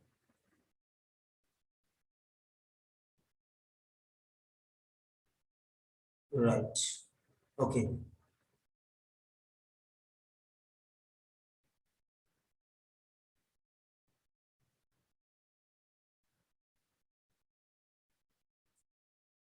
Deepa. Okay. Hello, Deepa. Yes, sir. Okay. Do you understand the way how you have to present with your patients? Yeah, sure, of course, sir. So there is a depth in the topic, right? Yeah, yes. Now only I at least understand what is that. I'm just speaking only. I don't know the criteria, how to making in an order. So now at least I learn how to speak in the manner. See, when I Thank you, am sir. teaching, many teachers are teaching and I am teaching. Don't you see the difference? I have Can you only see the first. difference in my teaching and many others teaching? Yeah, of course, difference is there. That Because I teach with passion. I teach with passion, with dedication, with love, with affection. yes, So sir. in the same way, if you do as a nurse, then that means you have succeeded. There is no other option left. Okay, next. Next one is, we're going to the next point, the interlocutor. Okay. Next one. What is interlocutor doing? Many people think that he will give marks. No, he will not give marks. Okay, fine. Now, what is his role? How will he behave? What is his responsibility? And how will it affect us? The interlocutor. The interlocutor. Okay.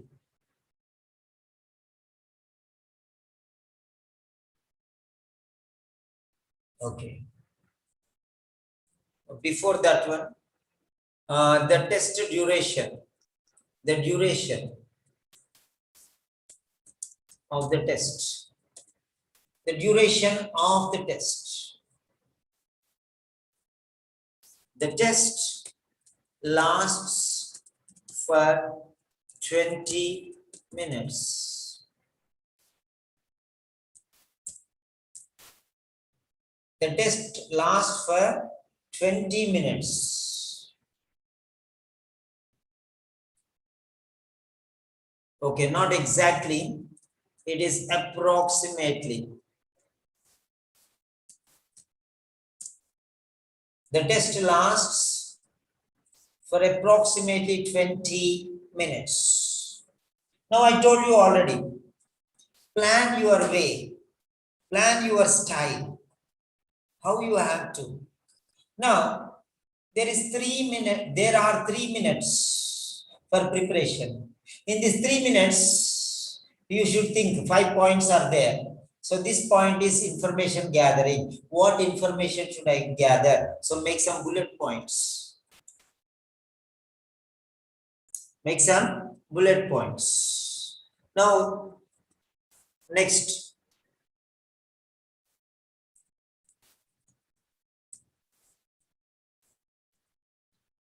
So in this time, how much time is for warm up? How much time is for first role play? How much time is for second role play? So 20 minutes approximately, maybe 19, maybe 18, maybe 17, maybe 16, maybe 21, 22, 23, 24. It happens. It may happen. So 4 minutes this side, 4 minutes that side. It may happen.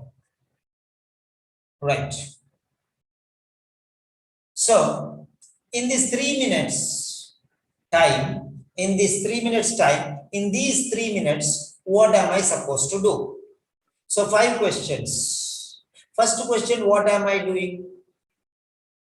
So I am going to elicit information from the patient. Okay, how is your condition? What about his diet? What about his medication? What about his exercise? Is he facing any other problems? So information. Let him speak. Let him speak. Don't allow him to speak for 2 minutes, 3 minutes like that.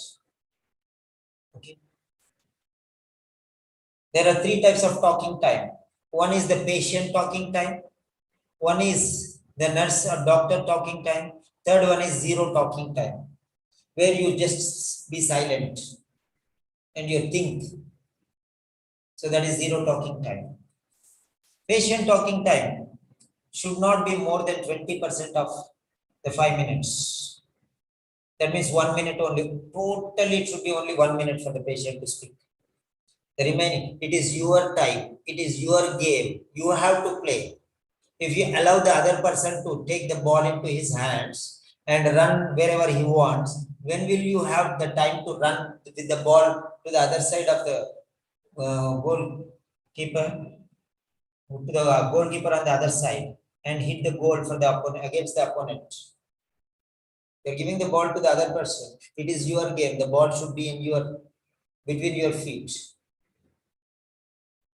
Should be according to your tuning, not in the other person's hands.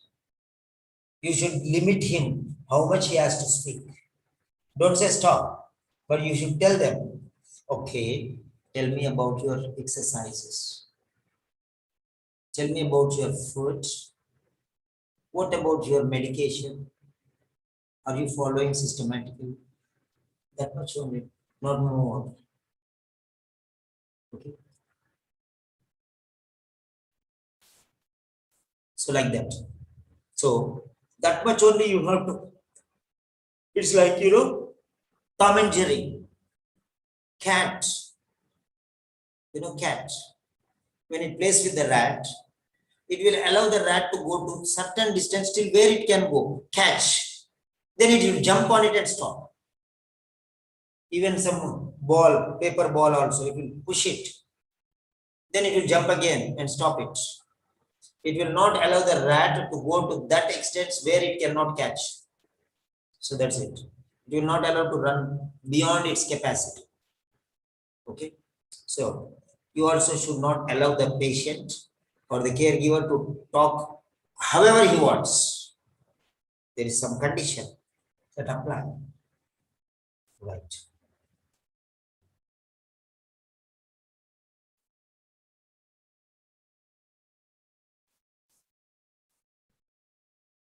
Okay.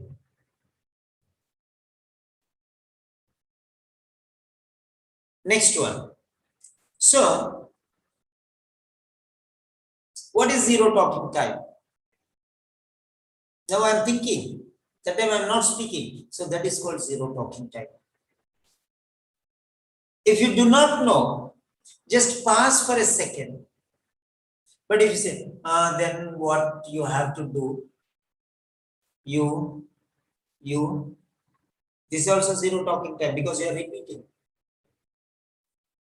So beware. The next one. What are you going to do in this 20 minutes time?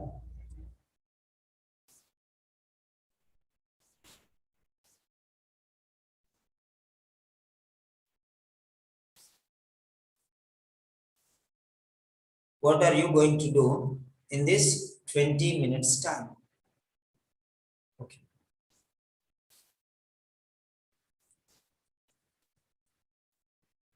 Fine.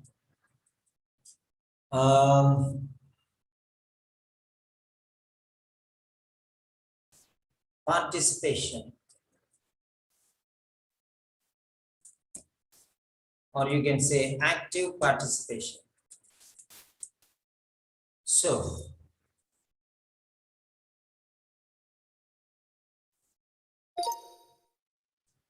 during this time, you will participate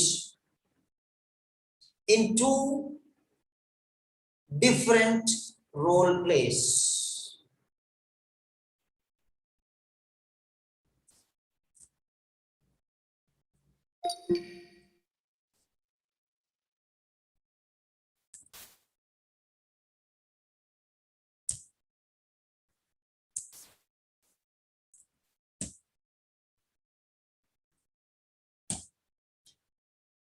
So during this time, you will participate. So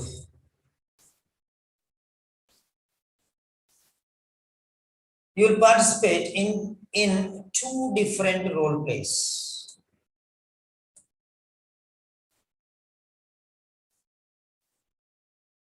Okay.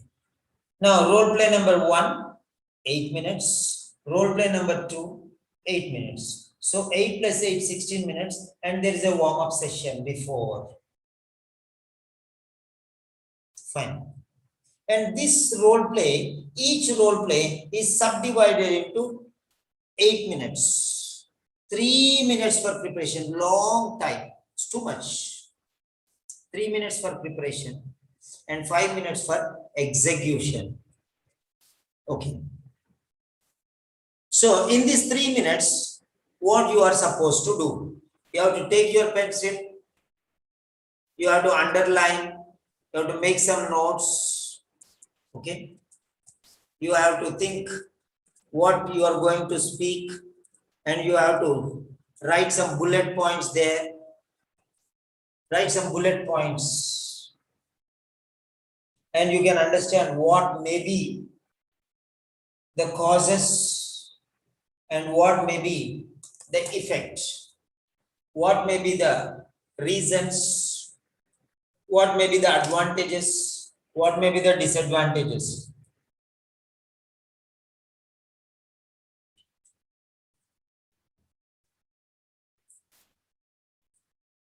So, why is this person worried? Will this patient be worried or tensed or upset? What about his medication compliance? Is he compliant or not? What type of person he is? The patient is child or adult or old man? Where am I going to meet? Am I meeting? This is preparation time. Am I meeting him in his house or at the clinic or in the hospital or in the emergency ward? Am I meeting the patient or the patient's relative or patient's caregiver? Am I going to talk with a man or a woman?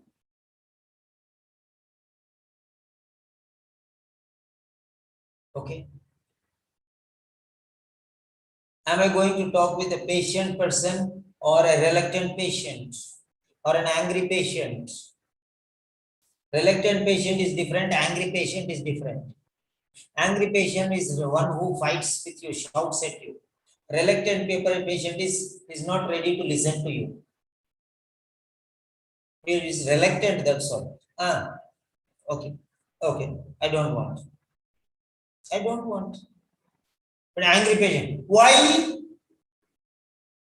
Why did you make us wait for 1 hour? I don't want these injections. I'm managing well. Why should I take? Reluctant patient says, no problem, okay, it's okay. Somehow I am managing, I don't want this. Reluctant is different. Reluctant is not interested. Angry patient is extrovert. Reluctant is introvert. Reluctant patient is introvert. He will suffer within. That's why he's reluctant. I don't want medication. Why all this medication? I don't want. He's introvert. Angry patient is extrovert. He will shout at you. Okay. There are two different things there. So next one. So what is the setting? What is the background? What is the intensity of pain? All these things you must know well behind. So this is the active role. The most active role is in the preparation time, not in the speaking time. Preparation time, your mind should be very sharp. You should think about all these things and mentally be ready. So what you have to ask, what you should question, what you should make points, also I will explain you.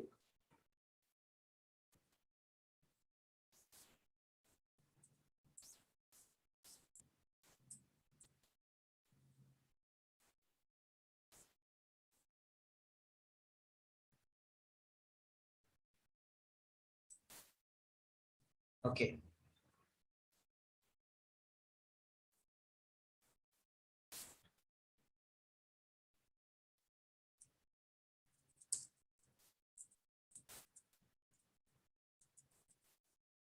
So the interlocutor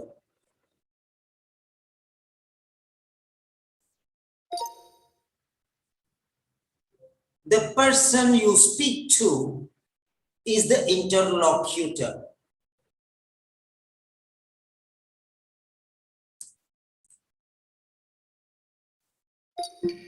So the person you speak to in the OET, in the test. So you are speaking to a person there, the person who is on the other side of the table. Okay? He is called the interlocutor.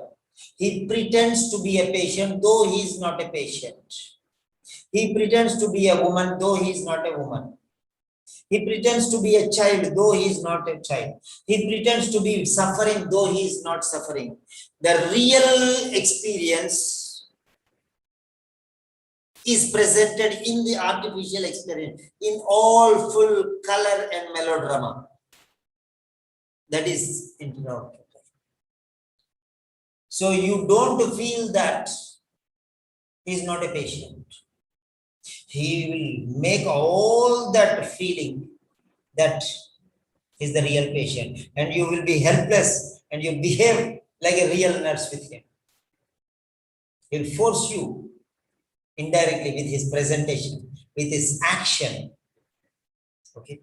So the person who you are speaking to in the test, the person who you speak to in the test, okay,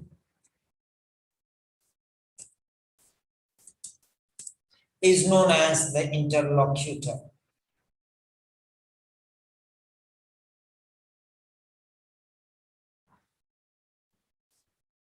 So why is he known as the interlocutor?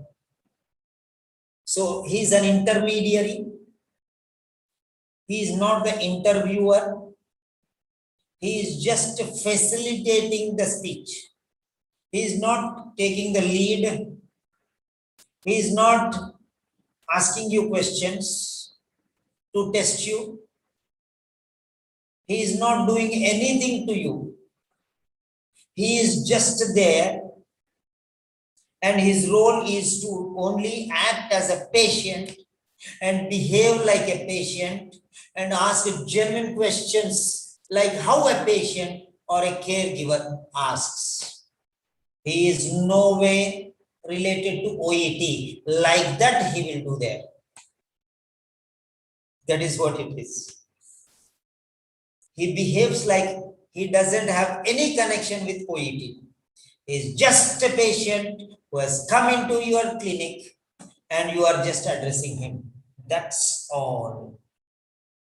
He's nothing more than that. He will not even tell you start.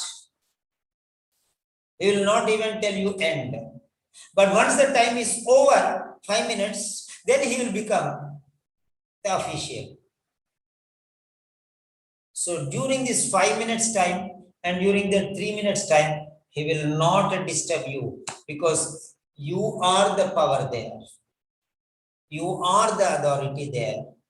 And he is a helpless patient. And during the preparation time, he is a silent spectator. During the first 3 minutes, he will be a silent spectator. If you ask him anything, maybe if it is necessary and relevant to support you, he will give you or explain you.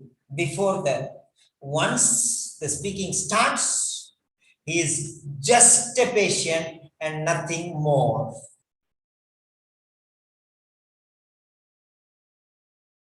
That's it. You cannot expect anything from him.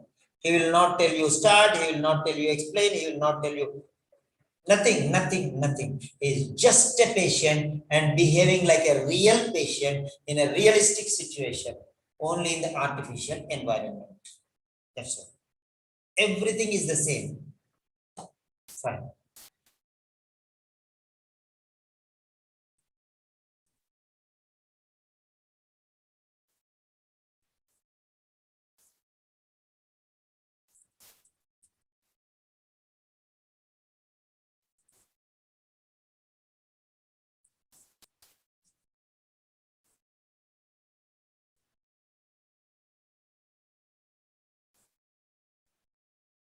Right.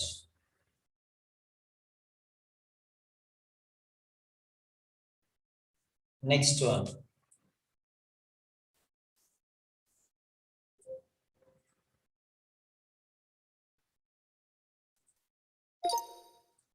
The interlocutor does not assess your language.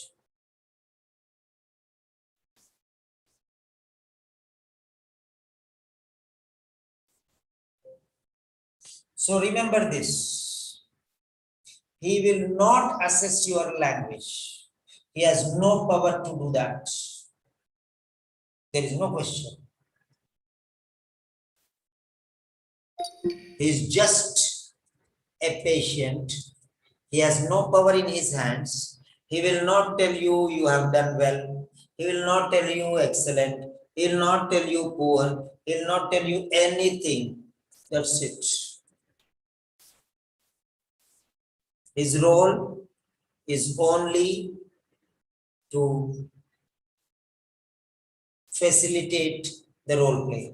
That's all. He'll record, he'll just play the role of a patient and finish. That's all. Okay. If you ask him, how was my role play? He'll say like this or something and just finish it off. Because there is no point. There's no point in asking him anything. Right.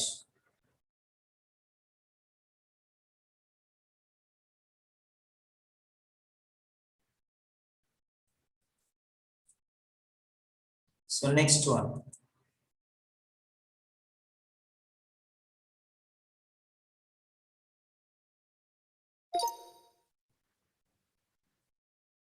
The interlocutor is simply there as a communication partner.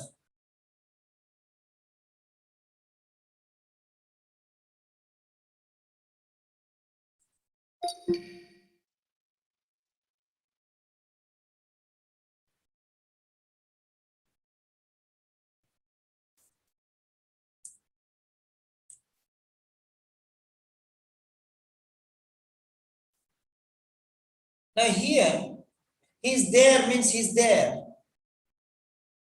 He's simply there.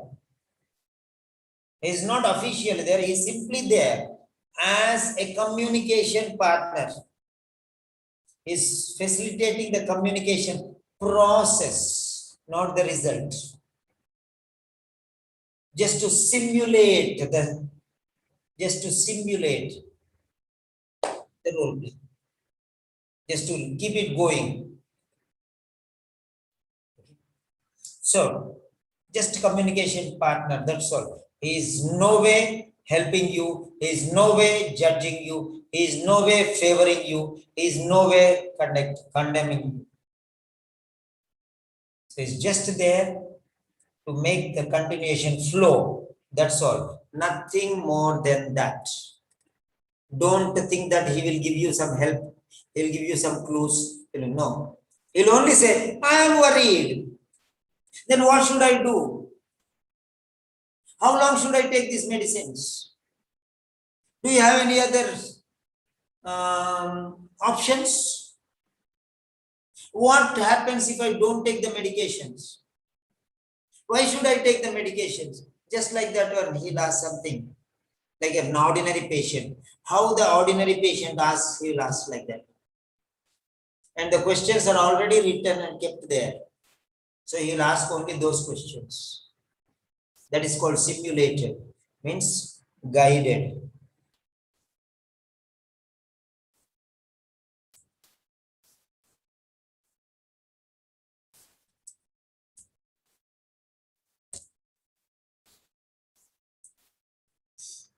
Next.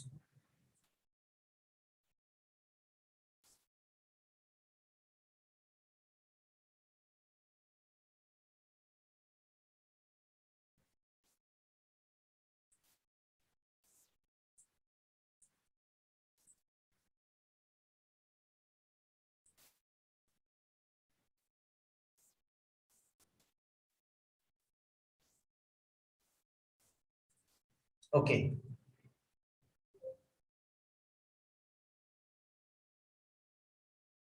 The evaluation. If interlocutor is not doing, then who is going to evaluate this speaking? role plays. Who is going to evaluate and how they are going to evaluate? What is the procedure? You should know why you are safe. No, that is not our problem. No, you should know it. You should know what they expect. Just giving something is okay. Right. The speaking test will be recorded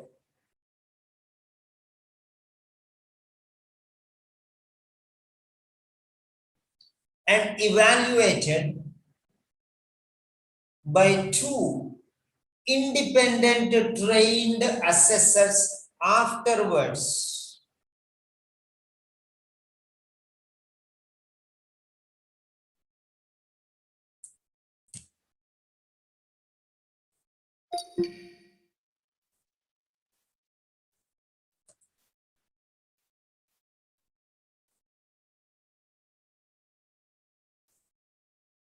So, you see here, how many people will assess this?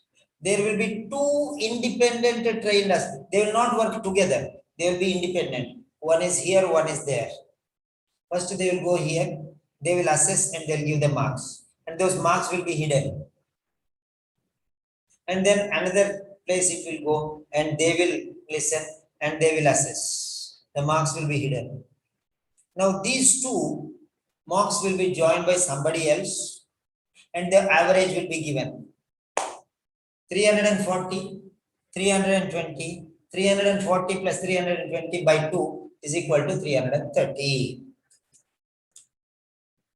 One gives 300, another gives 350.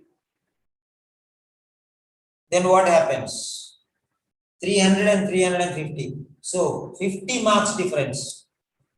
So the superpower will come. Third one, he will say, why this one and this one too much difference? Now it will be given to a higher authority with most experienced person. And then he will give the mark. So between these two things. Now, if the third person who is giving, the specialist is giving 300, it will be 300. If it is giving 400, 350, it will be 350. So try to understand this one.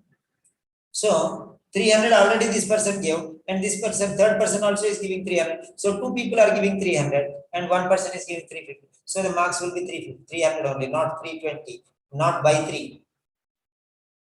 If this person is giving 350, so already one person gave 350 and the second person is also giving 350. So that 300 will be excluded, only 350, no average now. So next, if he gives 370, automatically it will be 370 because together it is 370 only average. So like that. So they will have their own style. And after the test, they will be assessed by two independent assessors.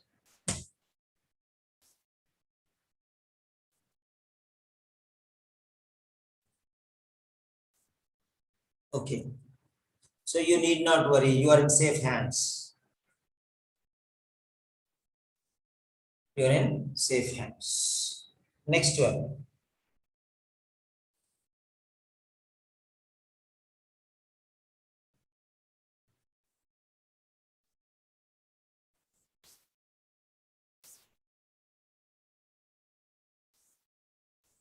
Okay.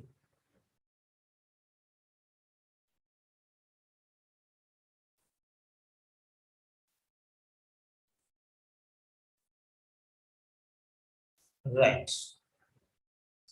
Next one. We are moving to the, sorry.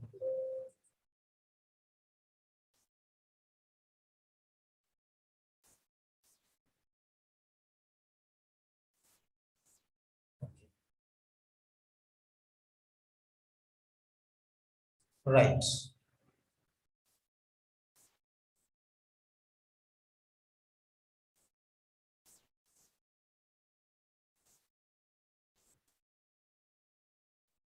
Now here, we are moving to the warm-up session. The warm-up session. Okay. This will last for 3 to 4 minutes. So the warm-up session is for 3 to 4 minutes. So now we are going step by step. Warm-up session. You have sufficient time here. How much time you are using? So here in this warm-up session, what you can do? You can make friendship with the interlocutor. That means you can talk friendly so that your fear may go off. Your tension may be wiped out. Okay. Okay. You can become free. You can become relaxed. You can become comfortable. So that is very important. So that is called calm before a storm. Calm before a storm. Calmly you will win over the enemy, making friendship. You can talk freely. Okay. You can talk. Sir, you can discuss some points there in your warm-up session because you'll ask many questions in those in that time. You can be you can make some bond, you can get some chemistry, you can get some magnetic touch, and you can influence him. Okay, and you can not, he will not change for you, he will not favor you, he will not do anything for you, but still you can be comfortable. Warm-up session is just to make you comfortable. That's the point.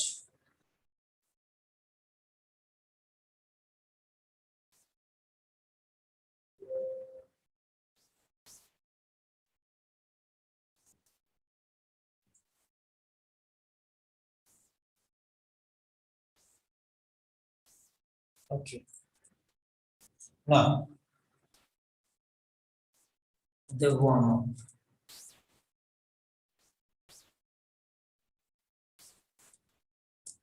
Okay.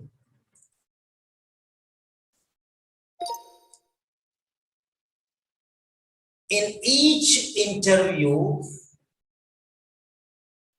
the interlocutor will check your identity and profession.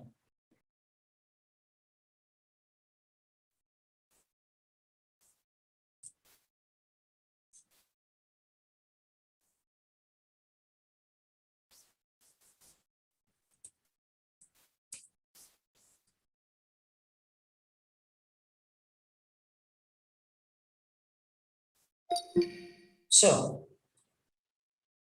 what is happening here is, at the beginning, every interview, 20 minutes is one interview. In this interview, the beginning itself, you'll go inside, he'll invite you in, you'll sit there. Then he will ask your identification, your hall ticket, your passport, and what all required. He will take them into his hands, check them carefully, and mark his attendance sheet. Only if he's comfortable, if everything is okay. So, this is how it begins. This is how it begins. Then, from here itself, you should be very careful. He asks, can I have your identity card? Here you answer. Can I see your hall ticket? This is my hall ticket, sir. Be very polite, low tone, and presentation from the beginning itself, because first impression is the best impression. First impression is the best impression. First impression is the lasting impression. What impression you have in the beginning, it will be there till the end. Nobody will forget the first impression. So be careful.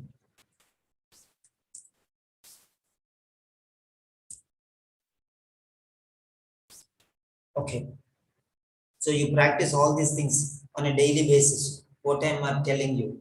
So you imagine, don't directly going there. What he will ask me to halt it. Halt it. Where's halt it? Some people will be searching halt it. Keep it ready. Keep it ready.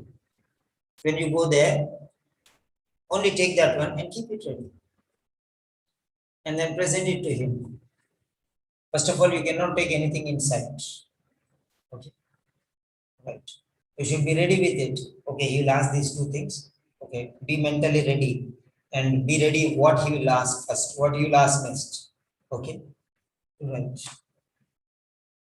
Next.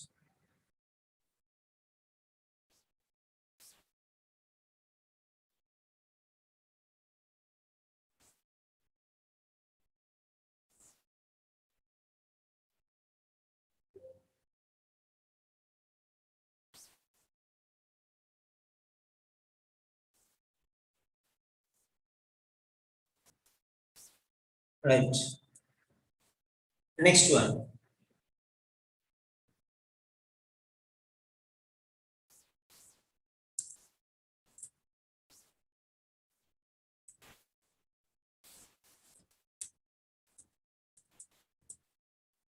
So the warm-up conversation. So in the warm-up, you have some conversation.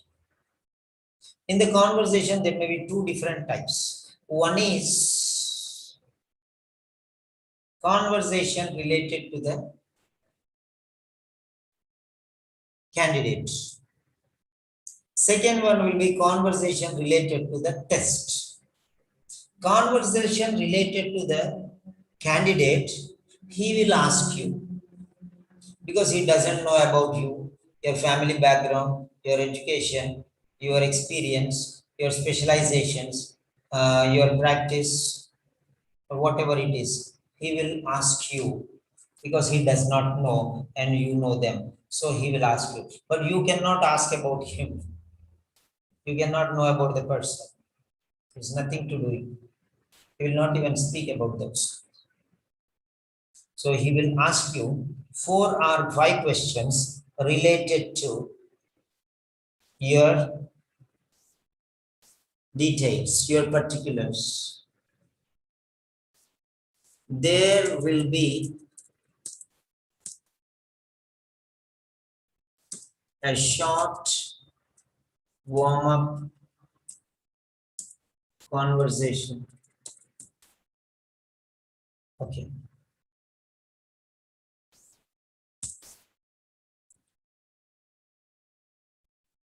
He will be asking you a minimum of 4 or 5 questions, average, or 6 questions maximum.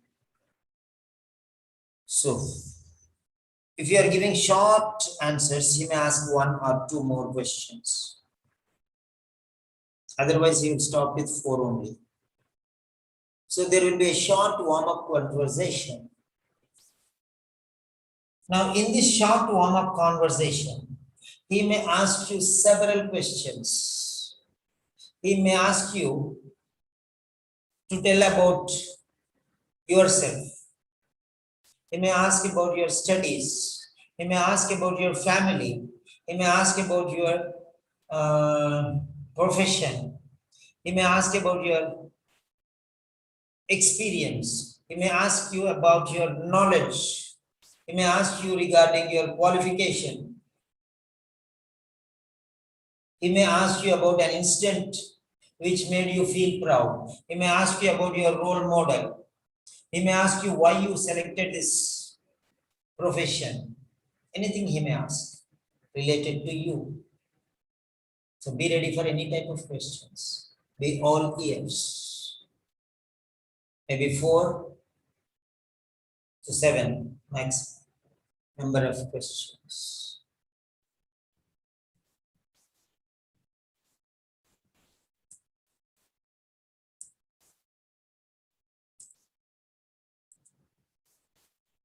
Right. So now you are able to know many things. Gradually, number will slow down. It's not our problem. Okay. Fine. But the thing is, the topic is very important. Fine. Next.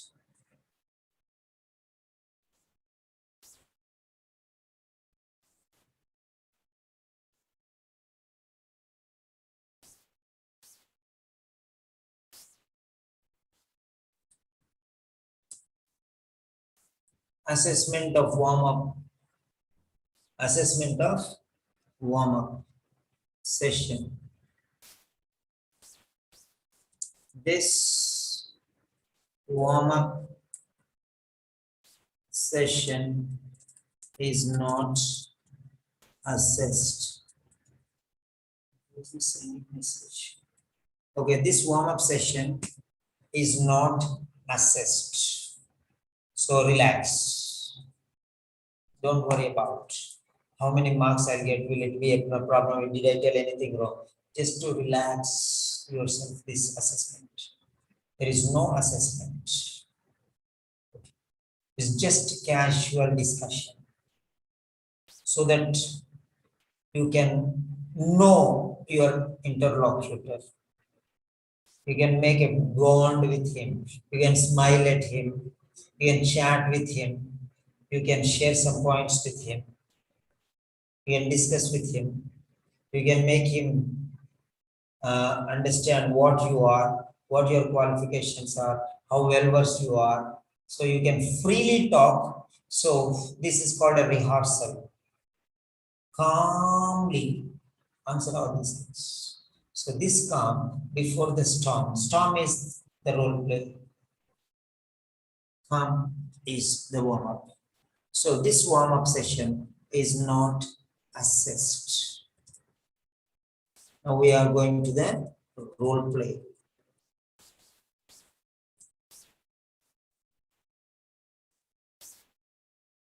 So,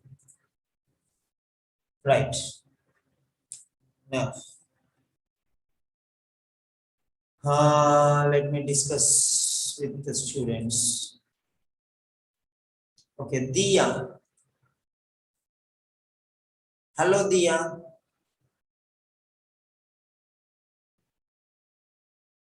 Okay, Jyoti.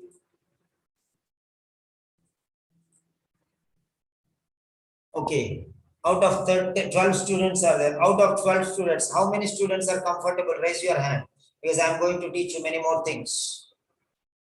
We are going into the main furnace. We are going into the furnace. How many of you are comfortable? If you are not comfortable, then I'll stop now and I'll take tomorrow. If you are not comfortable, yes, I'll stop now and I'll take tomorrow. No problem. You can just tell me. Okay. Yeah, Jyoti. Yes, sir. Yeah, you have to say something. You wanted to say something? No, sir, nothing. Okay, just I opened up your mic so you are responding. Okay, fine. Okay.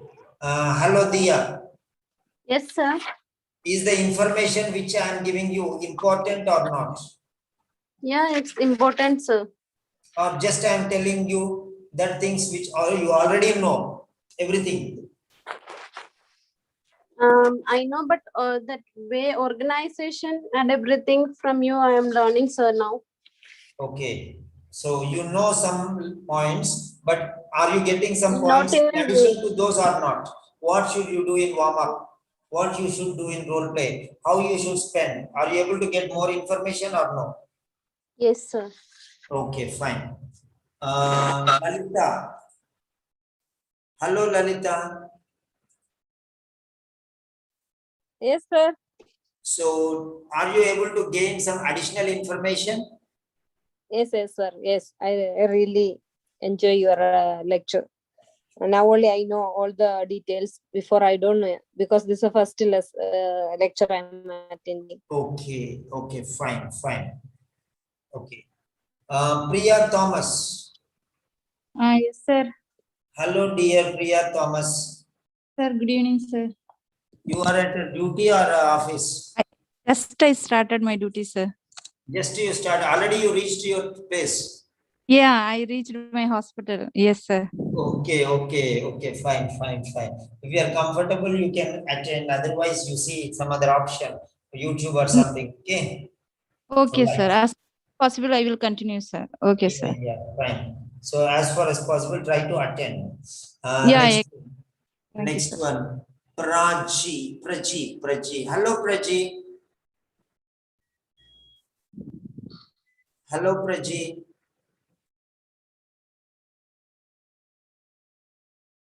Where is Prachi? Prachi Chobi. Okay. Rihanna. Hello, Rihanna. Romila. Sagaya. Okay, Sangeeta.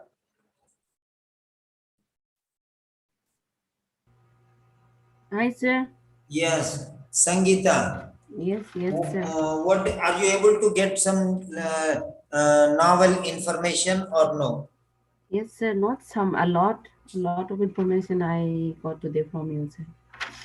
Okay, am I speaking? Am I teaching you like small children, or I'm teaching? I should think that you are experts and I should teach you. No, you have to teach me from like zero, sir. Actually, I don't have So the time. is my style which I am explaining now, is it suiting you or no? Yeah. I'm enjoying with this. yes. Because there are some people who think great about themselves and they think they know everything. Because many teachers have told them, okay, you are good, you are excellent, wow, they say. But they think that, when I teach like this one, they feel that they know everything and they don't want to attend. No, me, I want to attend, sir. I have to improve a lot. Yeah, of course. Then Shahla. Yeah, good evening, sir. Good evening, Shahla. How are you? I'm fine. Where actually your classes start from tomorrow, right? But today only I started. It's already 12 o'clock. Okay. Already your day started. You understand now? Yes. My day starts from 12 o'clock morning. Yes. You understand? I will Yeah, not wait till 12. So are you thank you. getting the information you are expecting or no? More than my expectation, sir. Really. This is too much. Don't butter me too much, okay? No, I'm not Tell the buttering you, fact. really. Tell the fact. We had always discussed about you. Even one of my friend Romila is there. One of my friends, not one of my friend. Friend Romila. One of my friends. Yeah, Don't say one one of of my my friends. friend. Yes, sorry. She's Out also of many, there. you can take one, right? One of the books. Yeah. Yes, sir. You cannot say one of my friend means only one friend. Then why one of? Yeah, yeah. Okay. So your another friend also is there, Romila. Oh, I'm Yeah. sorry. Now I cannot help anything more. Okay. Right. Already our seats are already filled up. Okay. No, I think she will No, approach don't you later. request me now. She's Don't. I'm preparing. just joking. Because you requested for who is that? Lalita. And Lalita requested for somebody else. I don't remember the name. Sangeeta. Sangeeta requested for Lalita like that, but I closed up. Okay. Already I messed with one admission and I pushed it to some other group. Okay, fine, no problem. Okay, I'm just joking. I'm just joking because my age. No, I cannot take too many students. That is the problem. No, really, sir, I'm really thankful to you. You really allow me to be in this class. I was thinking I cannot because in the beginning you said sorry. You had already But because you people have requested, I could not say anything. That's it. Okay. Normally, what I do is I tell everyone that my seats are filled. So when they request again, then I will consider, because they are really genuine students. You understand now? Yes. That is how I tested you and found out that you are really serious. Okay. So that's why no problem, no problem. That's okay. That's okay. Hardworking students, definitely I will accept. Okay, fine. Then next one. Okay. Smita. Hello, Smita. Smita from the UK. Yes, sir. Your son is already there still? Yes, sir. Oh, what a lovely boy he is. Eh? One day you show his face to me, okay? Okay, sir. You give Sure. me a video call and show his face to me, okay? Sure, sir. Sure. He is just how many months old? Sir, 21. 21 months old, and he's so silently without disturbing you. Wow, really? Small children, they won't be patient, first of all. Okay, fine, fine. Are you tired of attending my class? No, sir. Not at all, sir. Okay, okay, fine, fine. Anything, sir. Yes. Okay. Once again, muting everyone. Right. Next one. Okay.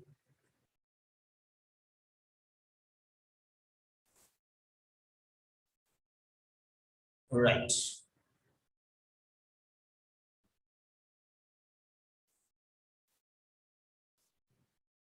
Now we are going for the role play 1.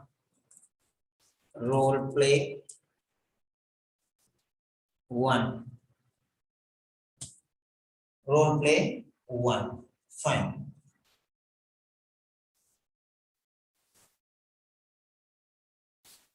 It will be 7 to 8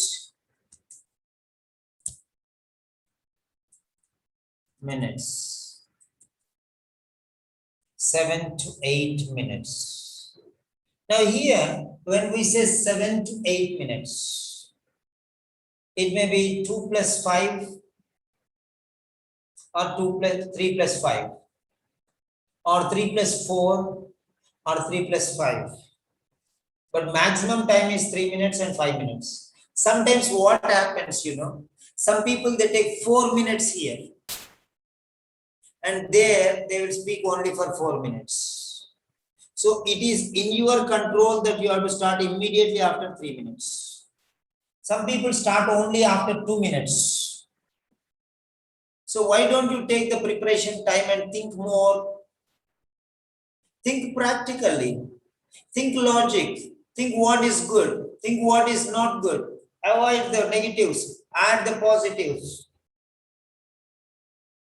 Right. So make the maximum use of 8 minutes. Don't just conclude in 7 minutes.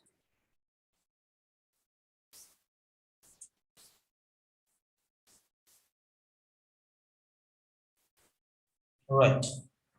Never conclude in 7 minutes. Try to use the maximum 8 minutes and prepare for 3 complete time. And then start exactly at the stroke of the 3rd minute. Once 180 seconds are over, immediately start, because you are going to lose your time. He will stop you. He will definitely stop you. So after the 8th minute, he will definitely stop you. He will not give you extra time. So be careful. So don't take chances there.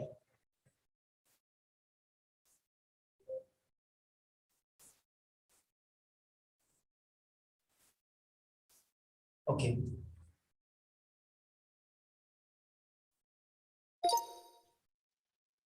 You will receive a card with information about a role play related to your profession.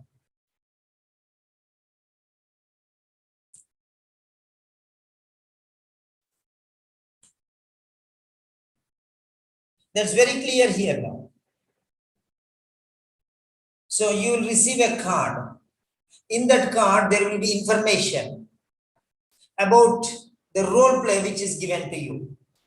all the information, what to do, who is he, how old is he, what is his problem, what is his medication, what is his diet, what is his exercise, what he should do, what you should ask him, what you should expect from him, what you should give him. Okay, everything will be given there. Don't speak a thing more and don't speak a thing less. Complete all the 5 questions which are given to you. Each question 1 minute. Each question 1 minute. In that 1 minute, let him speak for 10 seconds and you speak for 50 seconds. For every question. Every question. Like that. Every minute you should speak for 80% and he should speak for 20%. Okay, maximum 25% he. So 15 seconds he and 45 seconds you. Maximum. Don't let it cross. That is means patient talking time is more. That means your chances are diminishing. The more you speak, the higher the score.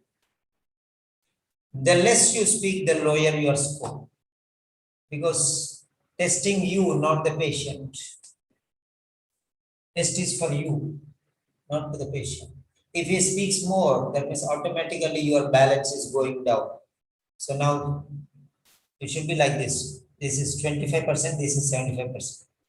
Equal means you will get B grade, average score, C grade, automatically. A grade, B grade, C grade. This is the nurse or the doctor. This is the patient or the caregiver. So, higher and lower, then it is A grade. Same, B grade, C grade. There is no D and D. That's it. D won't open his mouth only. Okay. He will not attend the exam only. Like that you think. So you'll receive a card with information, all the necessary information, all the relevant information will be there. And talk exactly on the questions or the bullet points given in your role play card. Neither talk more nor talk, neither more nor less. Talk neither more nor less. Means don't talk more, don't talk less. As required, as much as required. What are the points I am writing? Anyone can see. But what I am explaining, only you can understand.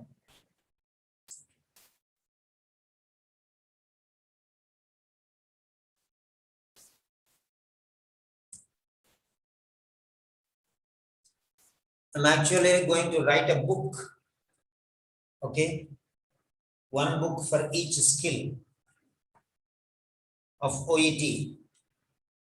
So for that purpose, what all I am teaching, that will be typed by somebody and that will become a book. That's all. What all I am explaining now, there in the video. All the words will be taken by my assistant and she will write. That is going to become a book, each one chapter. That's all, nothing else. Okay. So now I think you understand why I am giving this much depth lecture, so that anybody can understand. Right.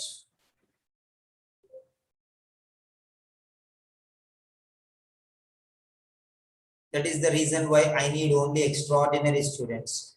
I don't want mediocre students and below average students, because they will not at all be interested in what I want to tell. Only those who really want to excel, gain lot of wisdom, knowledge and understanding, who want to become an excellent doctor or an excellent nurse, they will only attend my sessions, others they will not. Right.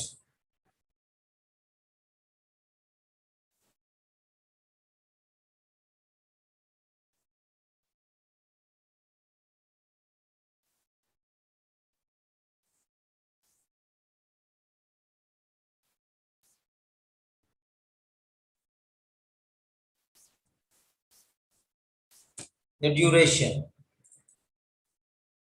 The duration. Okay.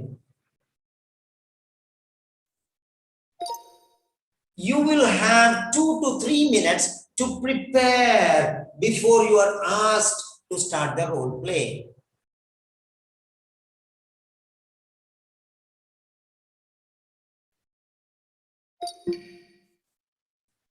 That is the point here. So 2 to 3 minutes, minimum 2 minutes, maximum 3 minutes. So you can prepare before you are asked to start the role play. Before only he will tell. So you prepare and you start. He will not tell now start. After 2 minutes or after 3 minutes, he will not tell you start. He will not, because he is the patient now. He is the patient now. How can a patient tell a doctor start? I think you understand the point there. So you have to take the responsibility to start exactly. Many people don't know that they should start. They think that he will ask us to start. Even when I am doing the more role play, so because I tell, okay, you can start, but they will not ask you. Because I am doing a different style. They will not ask you. You have to start on your own. That's it. The time is already ticking, 8 minutes. When he says, now here is your card, and he gives and he starts. So time is ticking. After 3 minutes, you have to start. If it is moving forward, you lost your time. Remember, if you are starting earlier, you lost preparation time. If you're starting late, you lost execution time. You lose either preparation time or the execution time. Be careful. Take 3 minutes plus 5 minutes, 8 minutes, 100%. So before only he will tell you while giving the card only. Now you have 3 minutes to prepare, and if you have any doubts, you can ask me, because I'm not going to tell you anything. So you only should start when you are ready. You'll say, and you'll keep quiet. We'll be waiting for you. That's all. You start early, you are start in time, you start on time, or you start after time. That is your headache, not his.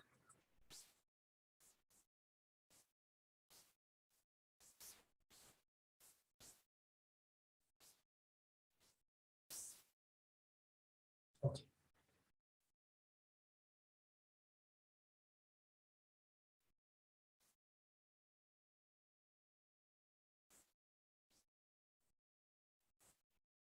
Okay.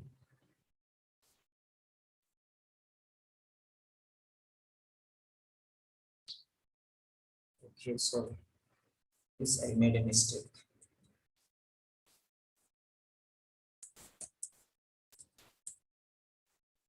So that is what it is. Print screen.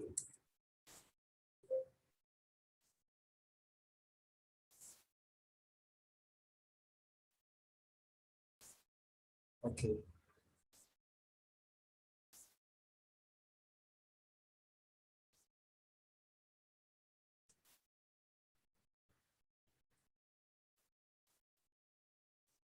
Okay. The execution time. The role play execution time. So now,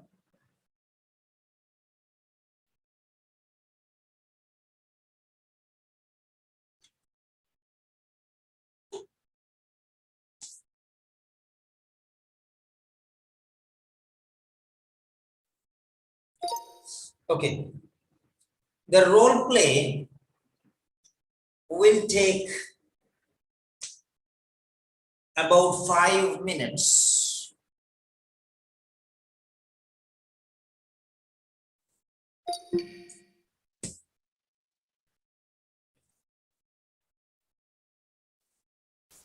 About 5 minutes, not more than. Okay, little bit here and there, but not more. It may end in 3 minutes or 4 minutes, maximum 5 minutes. Maybe 5.5 seconds, 10 seconds extra. That is different thing, but not more. Okay. So this is regarding the execution time. Sorry.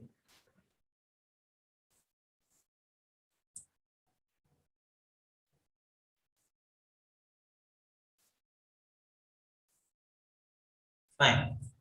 So it is your time. It is your test. It is your game. You have to play. Don't wait and see when the other person is playing. Attack is the name of the game.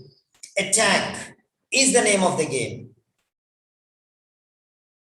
If you are afraid, if you are scared, if you are waiting for your turn, no goddess, no angel is going to help you. Coming.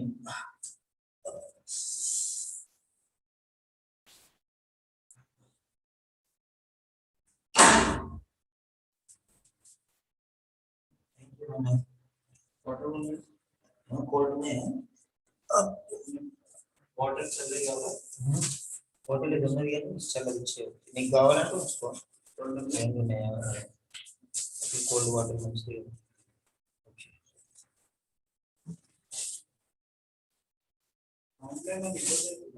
No, I don't have any difficulty. It's okay. No, I don't get any sound. Okay. So the role play will take about 5 minutes.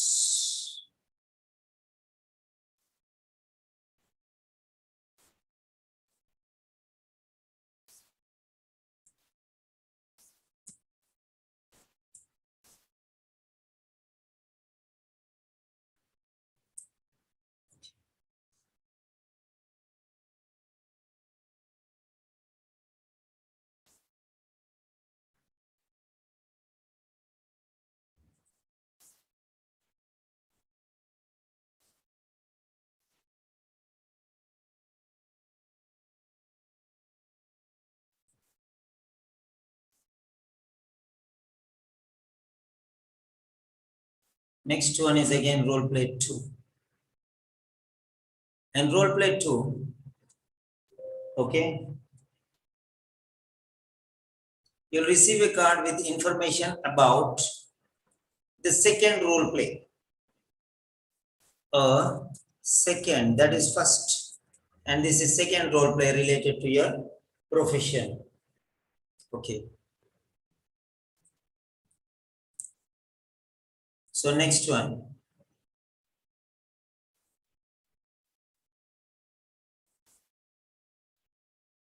So next one.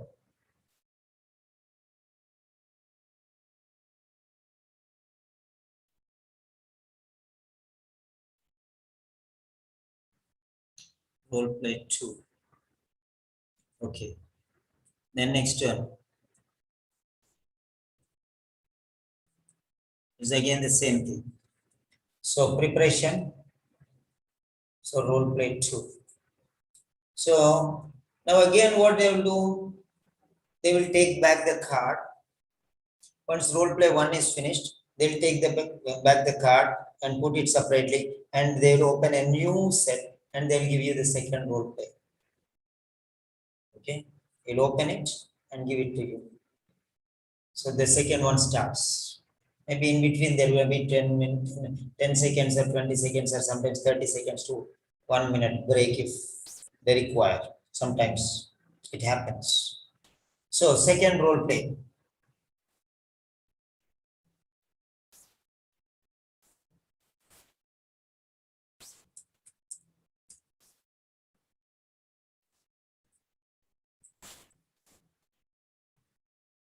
Then here again you will have 2 to 3 minutes to prepare, and you start the role play.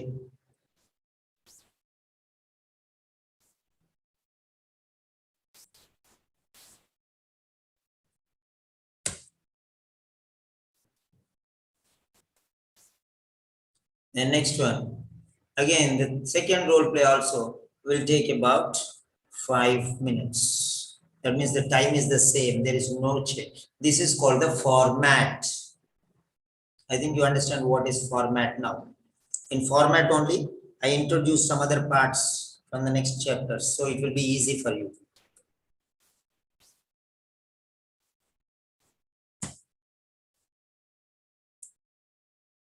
It will be easy for you.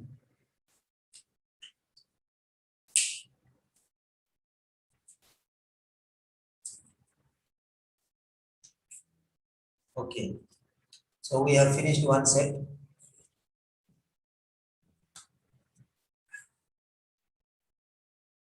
Okay. Next one. So now we are going to the criteria. Okay. The most important part. We are going to the performance criteria. Okay, fine. So this is done.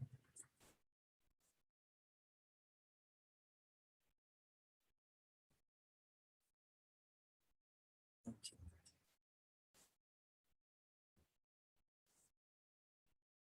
Fine. This is now fine. We are moving ahead. We are shifting. Control C.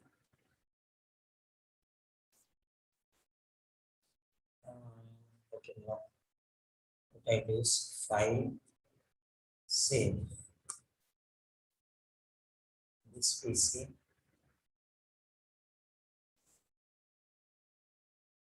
Okay. D drive. ZYX. New folder. Lectures.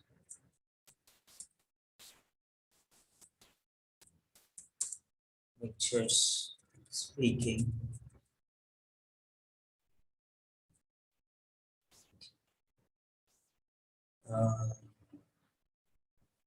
Speaking around one. Okay, first round is over. So that's it. Now save as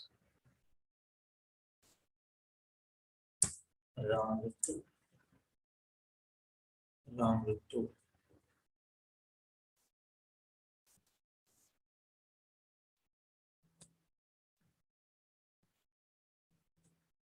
Yes.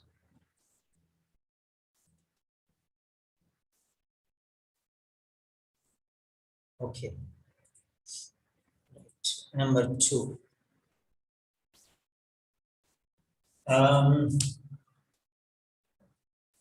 The 4 linguistic criteria. The 4 linguistic criteria. This is our topic now. The 4 linguistic criteria. We have 4 different aspects.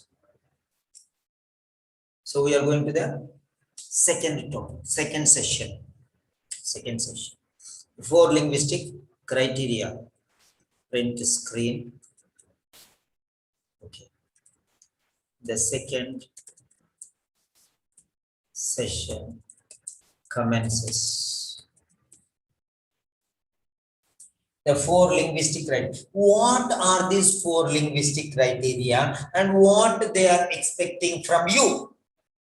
And even in each linguistic criteria, there are sub-criteria. So you have to learn all those things.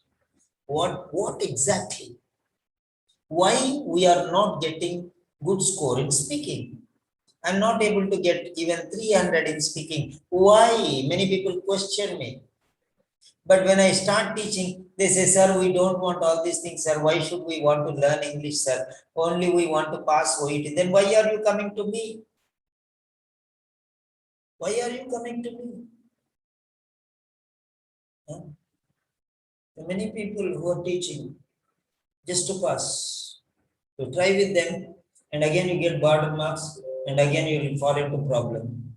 Okay. Learn, master. If you don't have now, if you fail in OET, it is better than failing in the real life and making some patient suffer.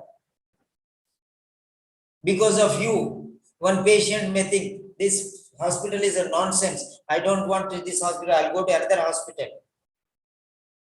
Eh? Maybe he will get angry because of your attitude, and he will get himself hurt, and he will not accept insulin injections, and maybe he will face a lot of problem in his life. So you should be able to convince the patients.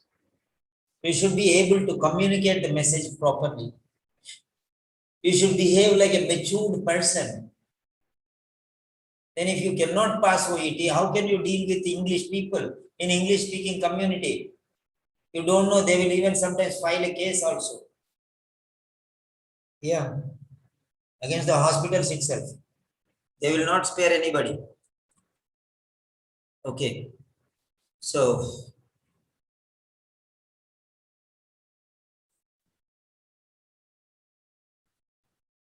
no, the interlocutor will not tell to start. Before only he will tell. You can take 3 minutes for speaking and you can start when you are ready. Before 3 minutes or after 3 minutes or exactly 3 minutes, it's your wish. He will say, you have 3 minutes for preparation, 5 minutes for speaking. So you have to keep your common sense. That's all.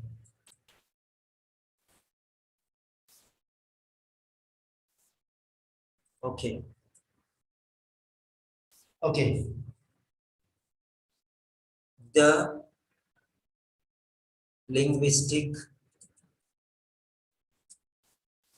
criteria. Okay.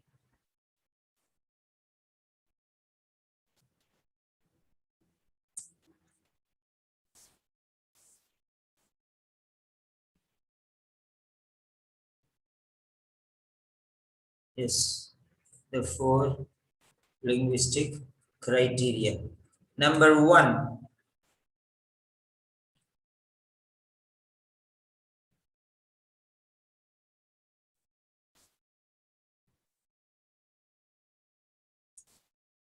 Number 1. Okay.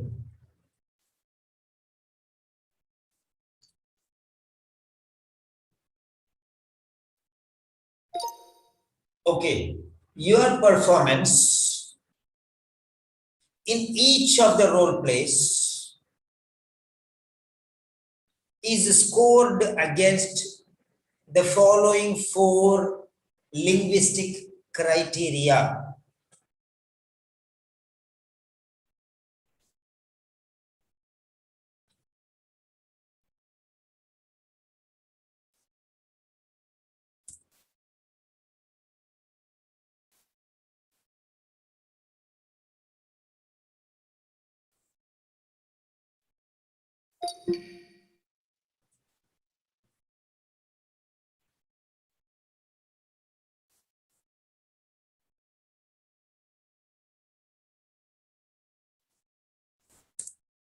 Okay, your performance in each of the 2 role plays is scored against 4 linguistic criteria. Remember this.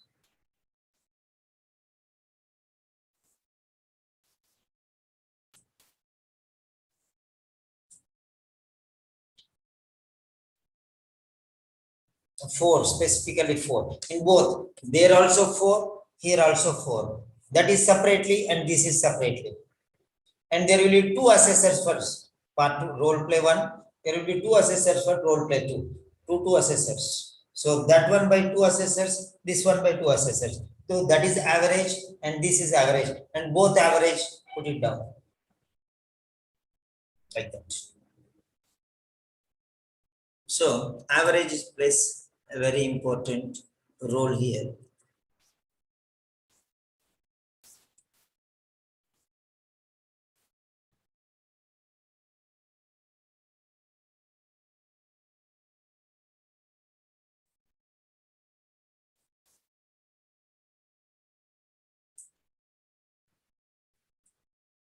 Okay. Right.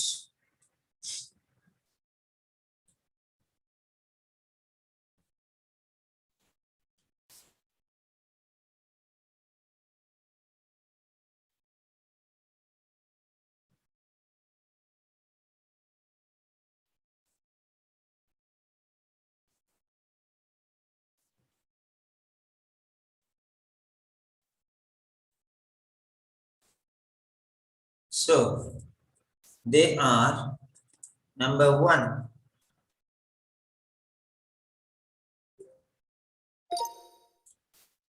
intelligibility, fluency, appropriateness,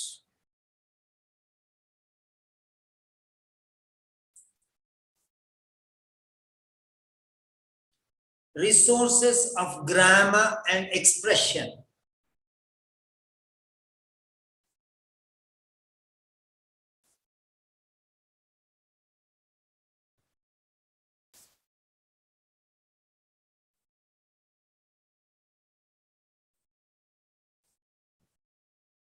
yeah. First one is intelligibility, second one is fluency, appropriateness, and resources of grammar and expression. So now see here, resources of grammar and expression is grammar, fluency is related to pronunciation.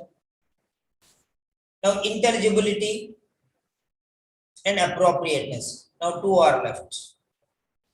So now we are going into detail.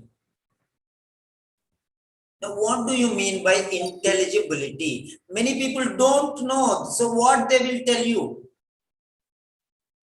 They're just doing time pass. They just take one speaking test. Monthly, one speaking test of 30 speaking tests per month or 24 speaking because holidays they need. Okay. So then 24 speaking tests over. They charge some money and they take finish. That's all. That is their duty. That's all. They will not do anything else. They will give 1 minute or 2 minutes voice note. That's all. But you see, we are doing recording. Our regular students know. We are doing recording. And then we are getting it typed. And after that, I am evaluating. Okay. Some students' papers. And I am showing how they. First thing, identify the mistakes. Because it is black and white. It is typed already, black and white. Then next one. Correct the sentence. Mistakes, find the mistakes. Then correct the sentences. Then next, improve the sentences. 3 levels. First one, identify the mistakes. Second one is correct the sentences. Third one is improvise the quality. So identifying mistakes, number 1. Correction of sentences, number 2. Improvising the quality, number 3. So we are going to do all those things. Okay. Right.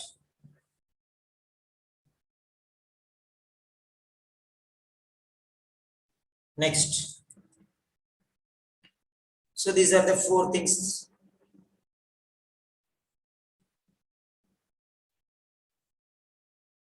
Now first one is intelligibility.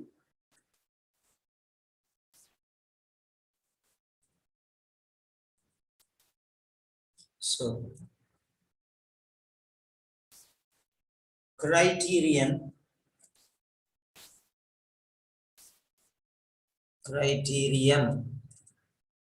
1. The first criterion criteria plural, criterion singular. Okay.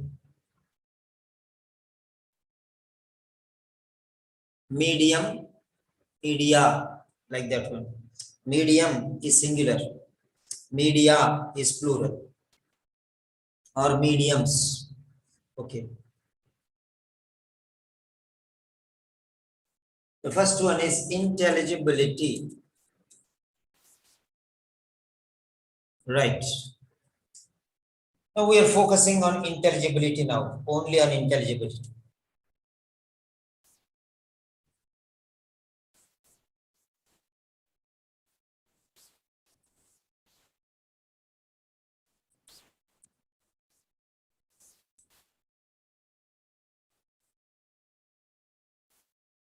So if you miss anything, you can go there and make your notes. That's why I'm putting there, because you cannot make all the notes.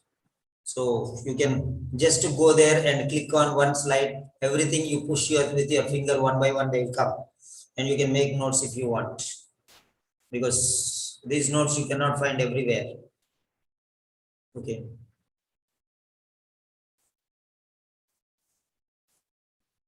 Right. So, number one, intelligibility.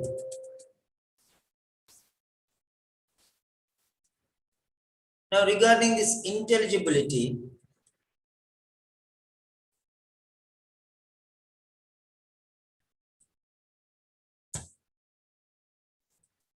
okay.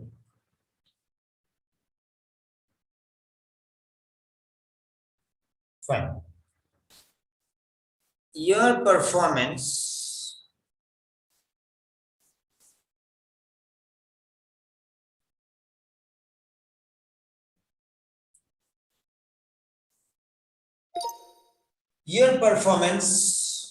in each of the two role plays is scored against intelligibility.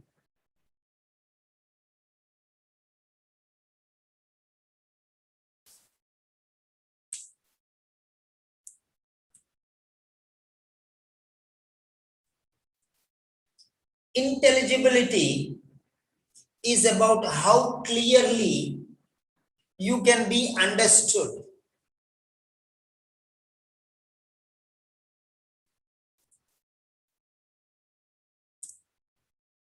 It refers to your pronunciation, intonation, stress, rhythm, and accent.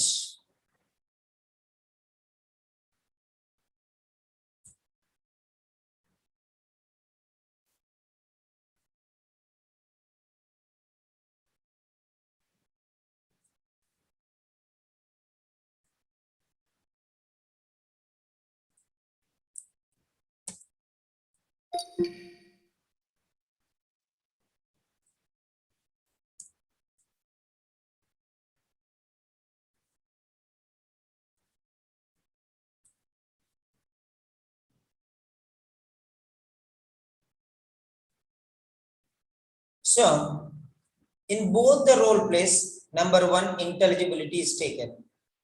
So, intelligibility is how clearly you can be understood. That means how clearly you have passed on the message. Is he able to understand what you intend to tell? For example, if you are saying, at this stage, your medication, your exercise, and your diet is not going to help you in any way. Therefore, we have to change the treatment pattern. Now, let us shift to insulin injections. Because earlier your condition was like this.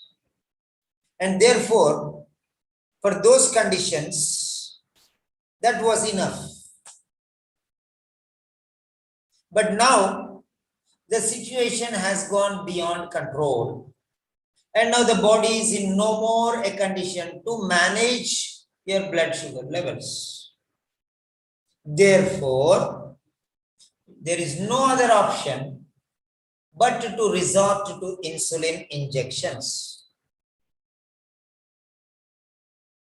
So until your blood sugar levels come to normal, you have to go ahead with insulin injections. So like that, you have to explain very clearly. So now here, that is the language part. But here, when the other person wants to understand, he should understand your pronunciation. What do you mean by pronunciation?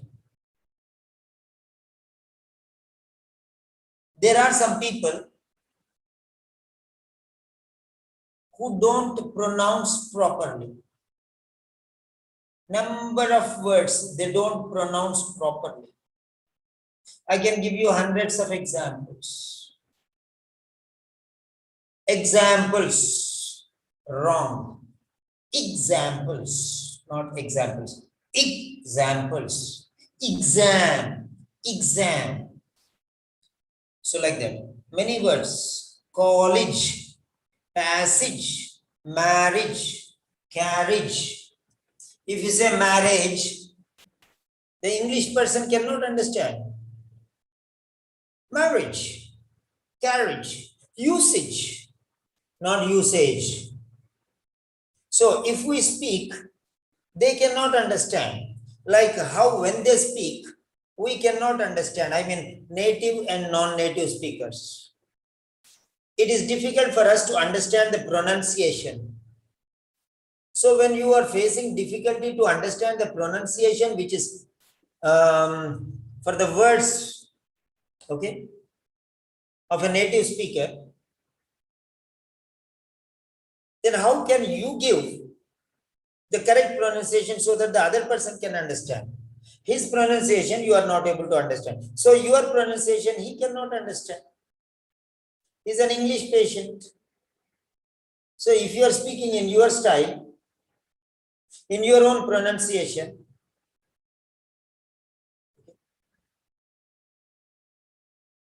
then how can he understand? Okay. So that expression is very important. Pronunciation in the native English style is very important. It is called RP. RP means received pronunciation. Received pronunciation means the measurement, the unit of pronunciation style in one place, which is called ideal pronunciation, okay, of a native speaking country. Then that is acceptable. So you have to follow that one. You can have the American accent or the English, British accent. No problem. Pronunciation, okay. For example,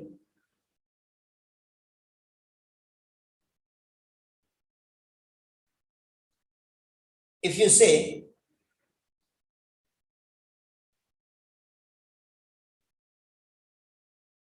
a book, a book. Where's the book? Not where is the book. Where is the book? Where's the book? So try to understand. Where is the book? Where's the book? So the and where's the book? The book. So sound how you are pronouncing is important. For example, a book. A book. Bring a book. Give me a pen. A pen. Not a pen. A pen. So a and pen are joined to become a pen. If you start in the beginning, a pen, no. A pen. A pen. A pen. A pen. Not a pen. Okay. So the book is on a pen. Oh, so short. But in beginning, the sound. So there is one weak form and one strong form. So pronouncing style.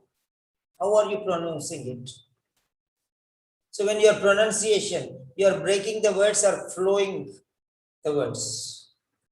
In the morning, I went to the hospital. In the morning, I went to the hospital. In the morning, I went to the hospital.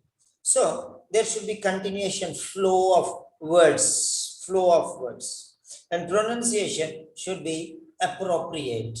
That means you cannot pronounce any different style. You have to pronounce it in the accepted style. Okay. For example, GAME, game. No, it's game. PAPER, paper. No, paper. Paper. Where's the paper? Paper. Paper. That's all. Like weight. Weight. WEIGHT. Same pronunciation. WAIT, same pronunciation. LATE, A, same pronunciation. A. AIT, A. EIGHT, A. LATE, A. Late. Be careful. Name, not name. Name. Name. So pronunciation is very important. If you do not know words, how they are pronounced, pronounce it properly so that the other person can understand. If your pronunciation is wrong, how can the other person understand? Okay. There are some people who say school, stress, stress. So they say stress or is school. School. It's not is school. It's not stress. It's stress. Okay. So where the word, how it should be pronounced, like that it must be pronounced. Conduct, conduct, same word, different pronunciation. Conduct, conduct. Conduct is a verb. Conduct is a noun. Is conduct. Conduct certificate, adjective. Conduct means character, behavior. Conduct, CONDUCT, conduct. Conduct, conductor. Conduct means manage. So verb has different pronunciation, noun has different pronunciation. Word spelling is the same. Advise, ADVISE, advice, C. Don't pronounce the same way. That is sa, this is za. Right. So pronunciation is very important. Second one is intonation. Intonation.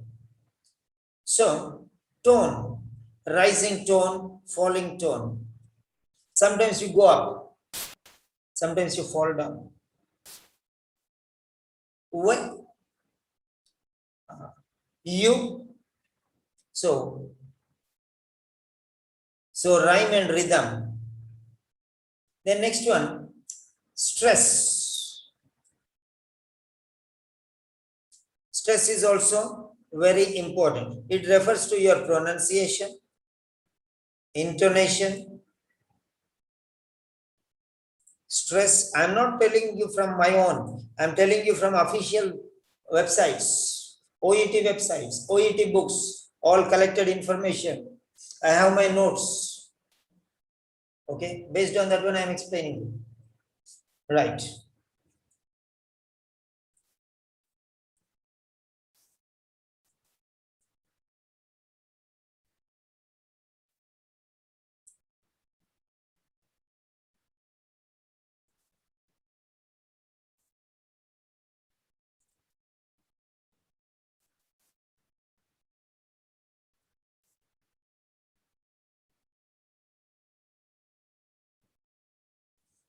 Okay.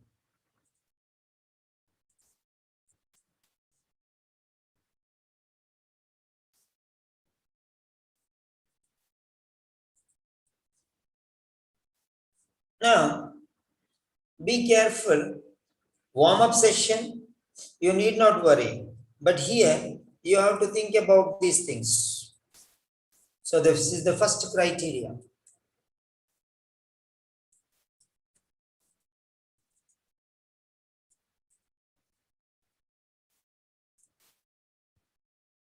And intelligibility is about how clearly you can be understood. It refers to your pronunciation, number 1, intonation, number 2, stress, number 3, rhythm, number 4, accent, number 5.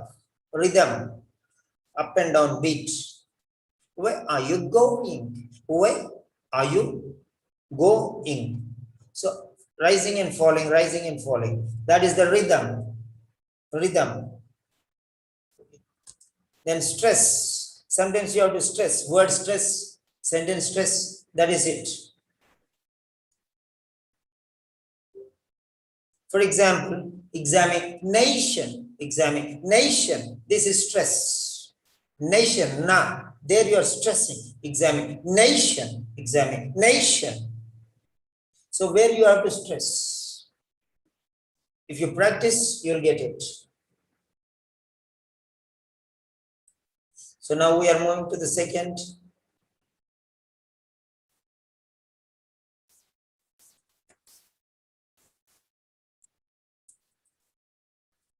That is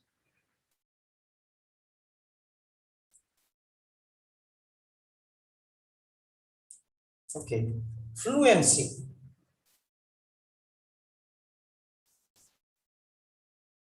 Number 2, criterion.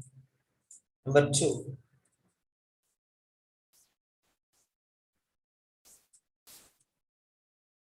fluency. So now what is this fluency? Fluency is the flow of your speech. It is the speed of your speech. It is the acceleration of your speech, whatever you want to say.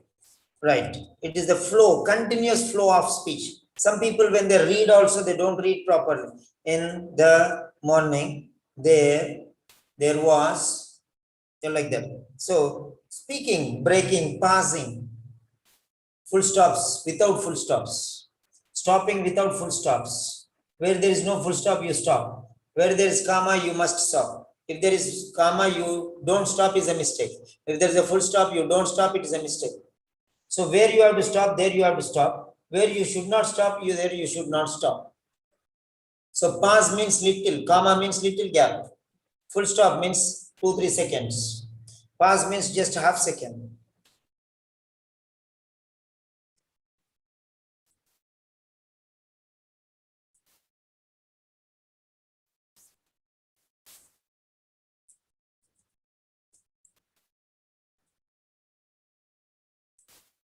Next.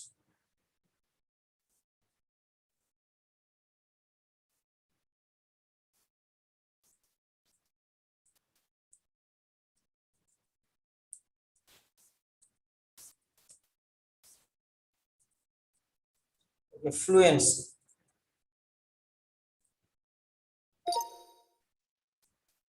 Fluency is about the rate, speed, and flow of your speech.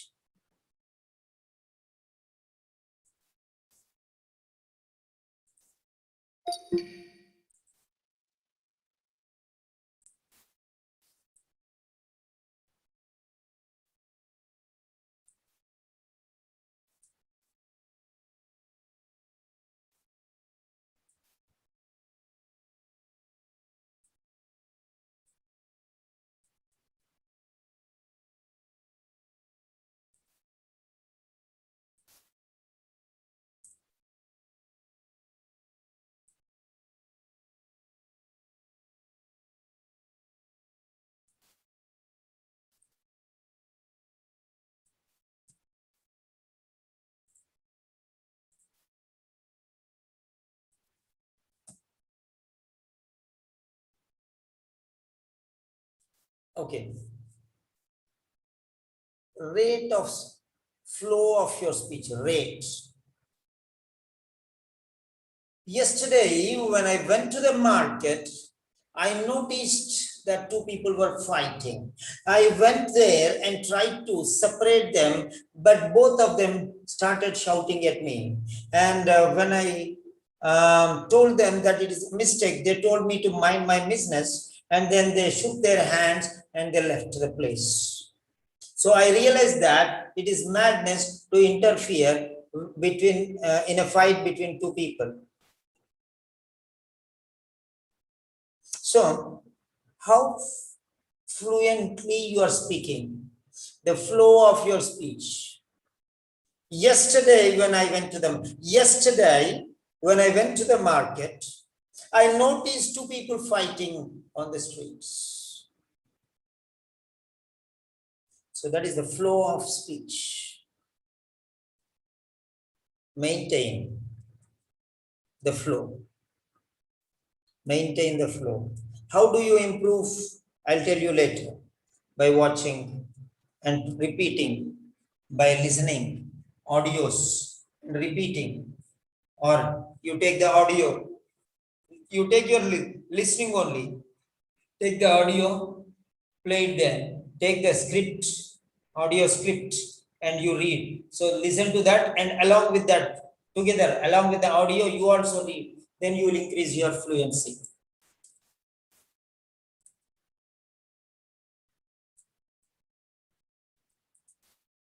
Right. Next, third one, appropriateness.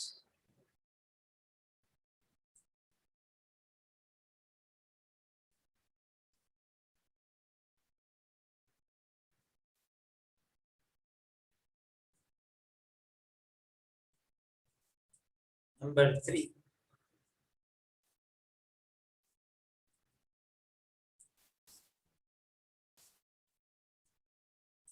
Two more are there. Appropriateness. Now, what is this appropriateness of language? What is this appropriateness?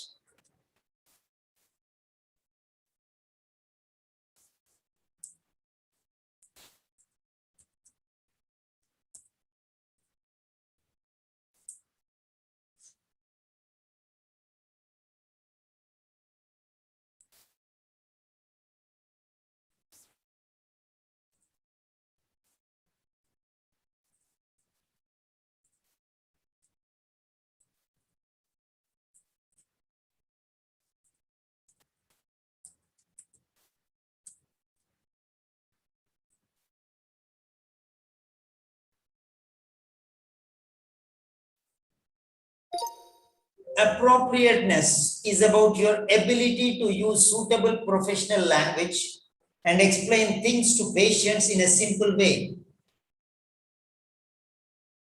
It is also about your ability to communicate with patients of different ages and backgrounds.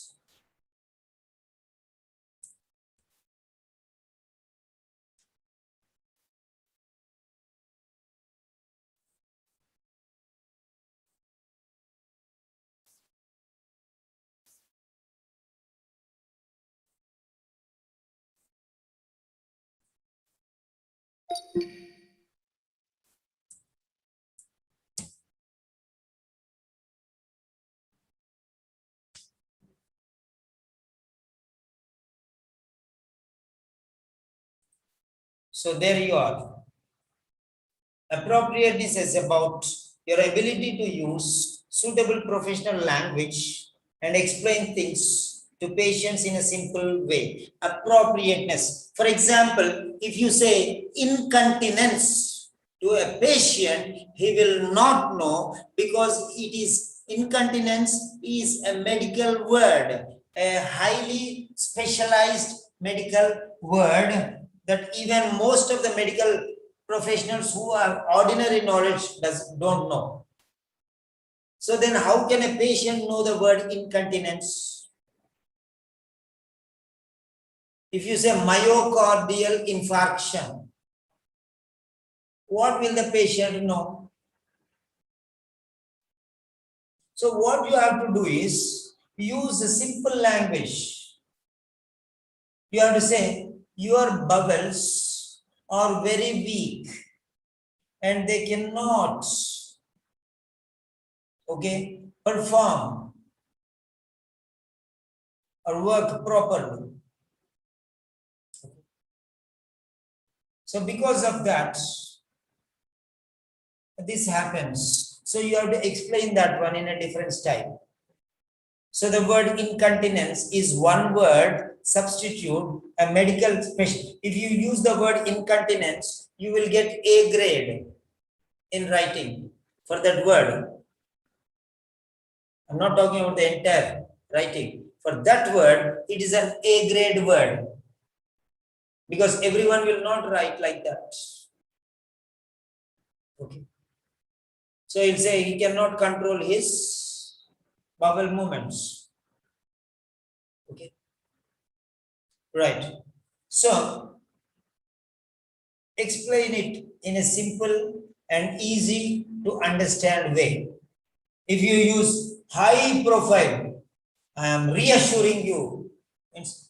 What do you mean by reassurance? Why you are giving reassurance? How you are giving reassurance? What examples are you giving for reassurance? So all these are important. Just the word reassurance will not help. In the same way, incontinence will not help. Okay. If you say myocardial infarction, it will not help.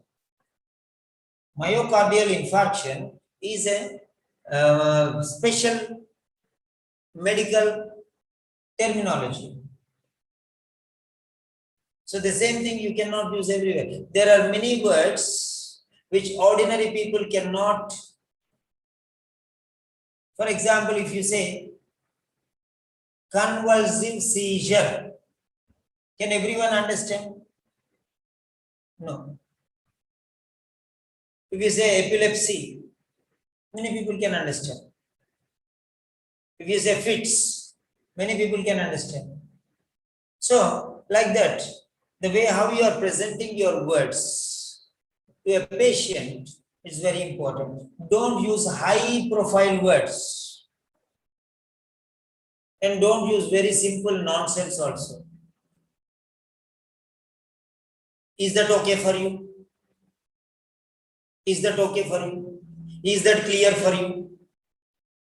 Do you understand? All these are nonsense. Don't give ordinary quality sentences, very poor quality sentences. Don't give even high quality sentences.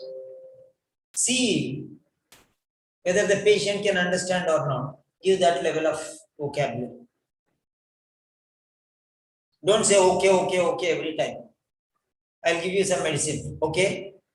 Okay? Do you understand? What do you mean by do you understand? I'm a mud brain or what? I lack common sense or what? You're talking in English. Can't I understand English? I can understand English. How can you ask me? Do you understand? Did you understand? Is that clear to you? Is a moderate man, is a moderate woman. Common sense is there. English language they know. Then why are you saying, do you understand? Yeah, he can understand very clearly. Asking way is different.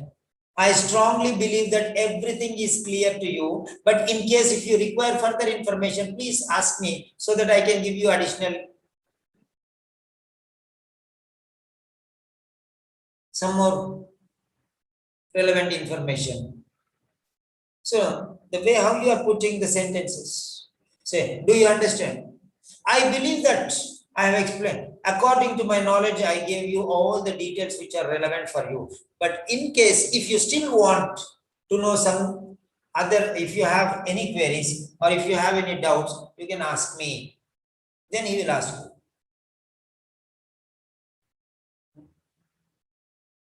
If you say, did you understand? He will say, no. Means what? That means you are a problem. If he says, I did not understand, that means you are directly caught. Directly you are caught.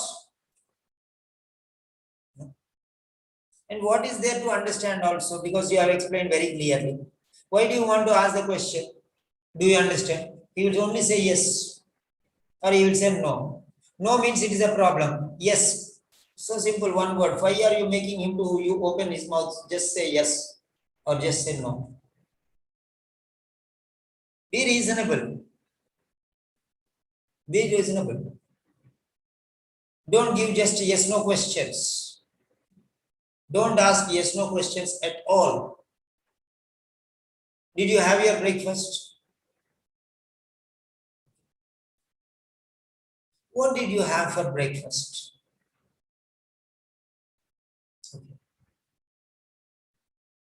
What exercises are you doing these days?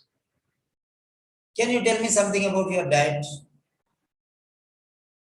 Like this, you ask open questions where he can speak at least one sentence. Not one word, yes, no. So appropriateness is about your ability to use suitable professional language and explain things to patients in a simple way.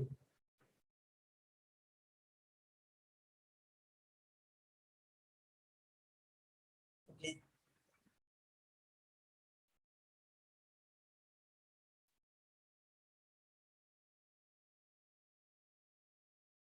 Use ordinary styles. So if you are writing to a doctor, there you can use the word incontinence. But if you are speaking to a patient, don't use the word incontinence, because incontinence is a medical term. The other day I showed you. Incontinence is a medical term. I'll show you now.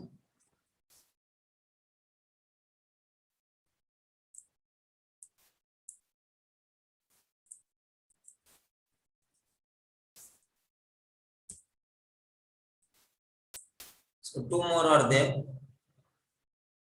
And then 5 to 10 minutes. Okay. So that is appropriateness. Now I'll show you what is incontinence. This is Cambridge Dictionary. What Cambridge Dictionary says?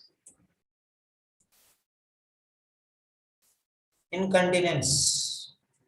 Incontinence is one word which means inability to control the excretion of urine or the contents of the bowels. Inability to control the excretion of urine or the contents of the bowels. Instead of 13 words, we are using one word, incontinence. This you can use in writing because you'll save the number of words and you'll pass on the message, because the other person who is taking the letter also is a medical person. So you will understand what is incontinence. So, schizophrenia. If you suddenly say schizophrenia, many people, even medical people, don't know what is schizophrenia. They say schizophrenia, schizophrenia, schizophrenia. Like this, a lot of pronunciation patterns I have seen. Many people don't know what is the pronunciation. So, many people eat pizza. They say pizza. Huh? So, they don't know pronunciation. It's okay. That is different thing. But the words schizophrenia, any medical person can understand what is schizophrenia. Schizoid. What is schizoid? What is schizophrenia? What is schizophrenic? So these words, for any medical professional, they are known words. But for ordinary public, it's not known. So why do you want to use those words? That is the point. That is the question. So don't use those words when you're speaking to an ordinary patient who doesn't have high profile medical knowledge. Now this is, I showed you, incontinence is a specialized word. It is not for ordinary people. So don't use this word with ordinary people because they don't know.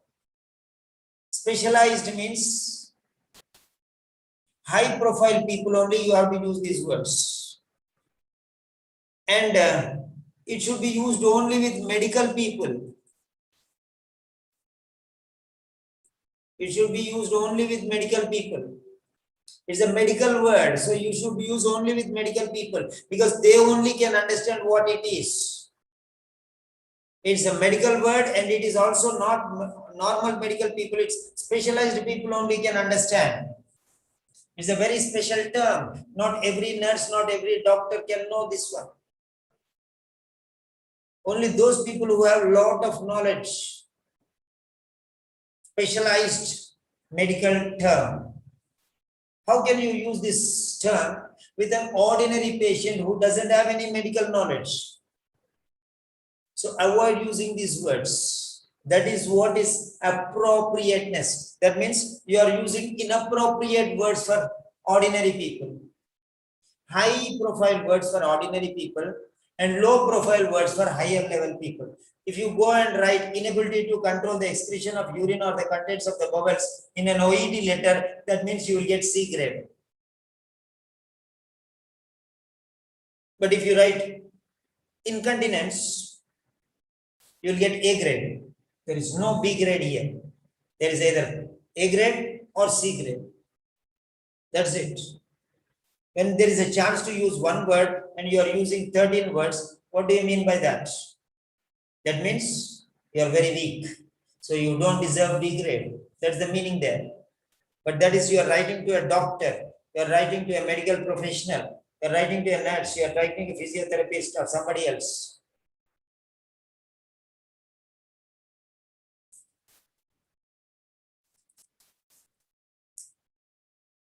So, medical words you use with medical people. Ordinary words you use with ordinary people. Don't use medical words with ordinary people, ordinary words with medical people. That is the meaning here.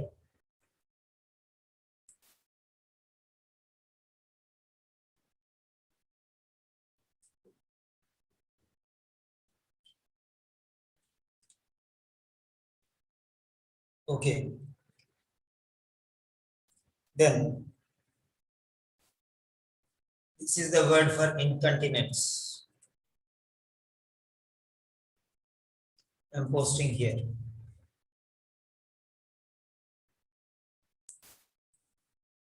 Okay.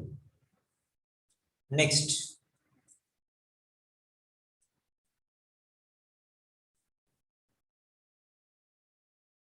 It is also about your ability to communicate with patients of different ages and backgrounds. So, you cannot go to a woman and talk as if you are talking to a man. You have to be a little soft spoken with women. Okay. And with men, you can talk normally. So, gender. You have to talk. Because, for example, if you talk little loudly, maybe the ladies, some ladies may cry or they feel offended. Okay? Maybe they are not comfortable. So for them, you have to be soft and smooth. Okay? And with men, you need not be rude, but you should be moderate. Okay? Ordinary manner, you can go ahead. And children, when you see children, automatically your voice tone changes. Okay? Remember, when you talk with your husband or wife, how you talk. When you talk with your father or mother, how you talk. When you talk with your children, how you talk. When you talk with your parents, your tone will go down. When you talk with your husband and wife, your tone will go a little higher. When you talk with your children, your tone will get with the lowest. Why this difference? That is age-based difference. So you should talk, communicate Okay, in different manners and backgrounds also.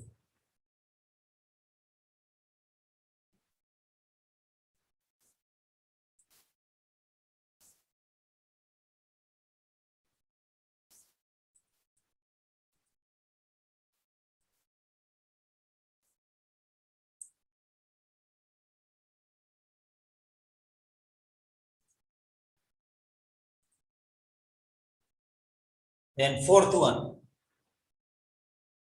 last one, grammar and expression.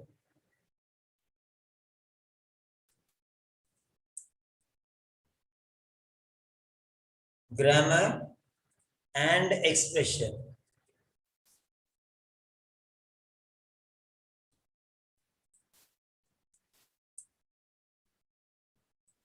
Right.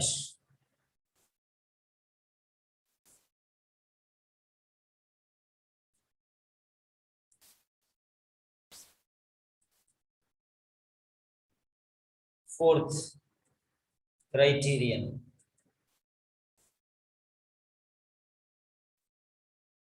It's the last one for today. Grammar and expression.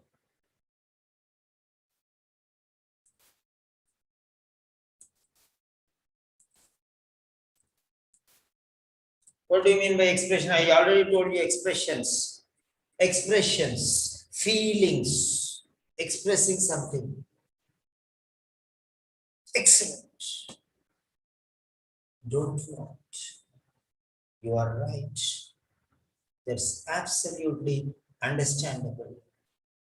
Expression along with facial expressions, body movements, gestures. And apart from that, grammar. So this is the last component for today.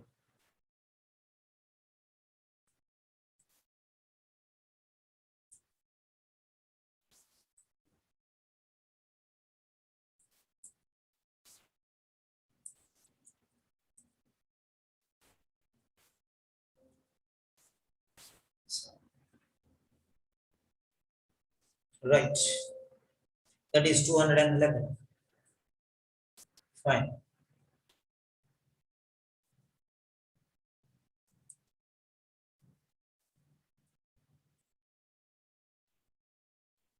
Four.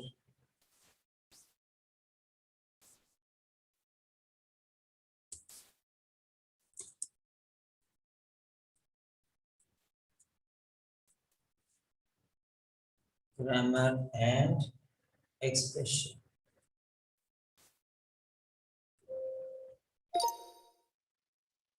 Resources of grammar and expression is about your ability to use a range of grammatical structures and vocabulary, as well as your ability to use them correctly and appropriately.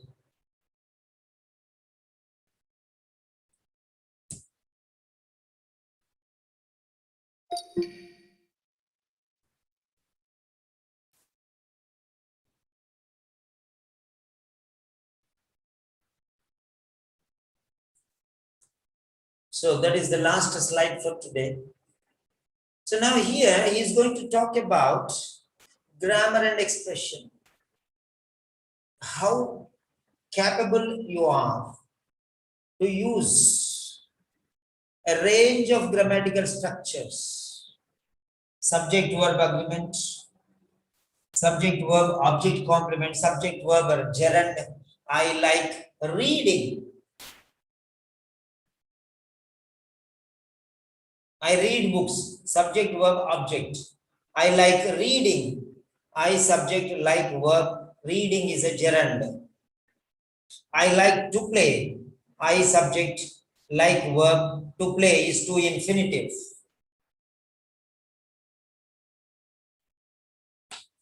So, how well you are managing? What about tenses? Present tense, past tense, future tense, simple, continuous, perfect, perfect. Total 12 sentences. How are you able to use? And what about active voice, passive voice? You should know that it is important. Why should you say you should know? It is important. That's it. Straight and simple. So not only you knowing them, but also using them. If you know that there is a contrasting, he is poor and he is honest. He is poor but honest, not he is poor and honest. So you have to see how they are matching, how the sentence structures, how collective you are using. So that is grammar and expression. Expressing your grammar, how well you are presenting when you are speaking. Are you presenting without making mistakes? Active voice, passive voice, direct speech, indirect speech. So a lot of things are there. So how well you are using is more important.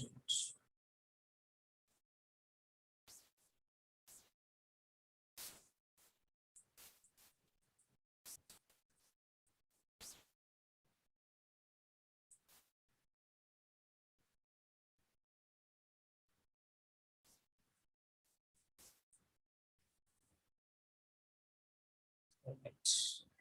I think there may be, still 11 students are there. 10 students are there. Very good. These are the really serious students. Salutes to you. Okay. Now next I will tell you about clinical communication criteria. Clinical communication criteria is, okay, I am fine. I can take another 2-hour session also. That is not my problem. But there are some people who may have duties. How many you have duties tomorrow morning? Raise your hands. Romila has duty, okay. Romila is not regular student, okay. Lalita has duty, Sharla has duty. What about others? So others have comfort zone.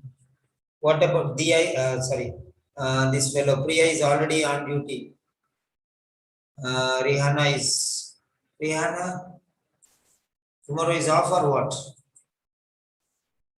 I'll allow you to unmute all of you. Okay. Now let us share our experience, all of you. Okay, Romila.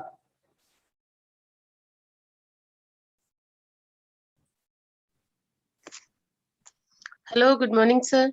Good morning, Romila. One good news for you. One student's admission I am cancelling because she is not serious. Okay? Okay, I will join also. One student, I am cancelling her admission because Okay. I came to know that she is not serious. Already I discovered because I asked her to attend for a session in the evening. Okay, she did not.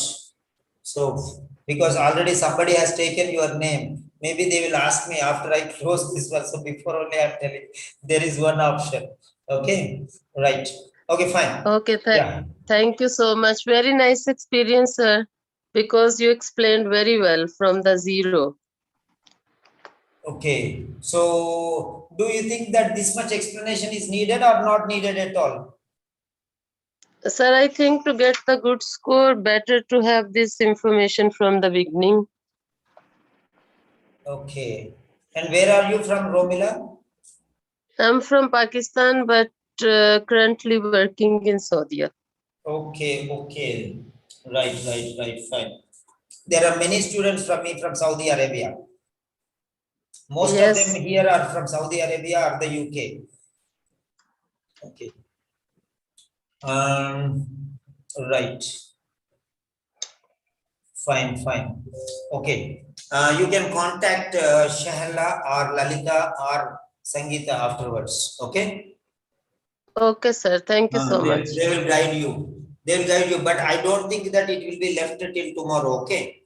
Right. So somebody else Okay, if you are really interested, you can follow it up. Okay, now next one, Lalita Parmeshwaran. How was the session for you, Lalita? Really, sir, very interested. I am really interested because this is the first time I'm attending your class. So what do you think? This teacher is very mad. Oh, teaching. No. This You teacher are has really- no common sense. He's going on teaching. He's not bothered about the students. Why should I bother about the students? Correct or not? No, sir. You really See, answer very nicely. see, for example, when the temple is open, you have to go to temple, correct? Yes. When the school is open, you have to go to school, right? Yes. When the lockdown is open, then you can go to the supermarket, right? You cannot go whenever you want, yes or no? Yes. So when the teacher is teaching, you have to go, correct? Understand what I'm telling? Yeah. If everyone is at the comfort zone, then they cannot learn, right? See, you know one thing? Maybe Yeah. all of you are sitting nicely, but I'm sitting on a hard ground, you know. I don't want to have comfort. If I sit on this bed now, I'll feel sleepy. So I'm making myself feel uncomfortable so that I can teach well See, very and nice. not get sleep. How much you are suffering because of us? No problem, no problem. Fan also I'll switch off. No AC, only a just silent fan I have brought. Okay, without any disturbance. Earlier I used to sweat also. That is different thing. That is my problem. But what I mean to say is, when we want to do something, we have to do the best. Yes or no? Yes, sir. Okay. Do you think you have got the right style? Yes. Are Really. you happy with what you're getting? Yeah. I am very happy. Okay, fine. Next one, Shahala.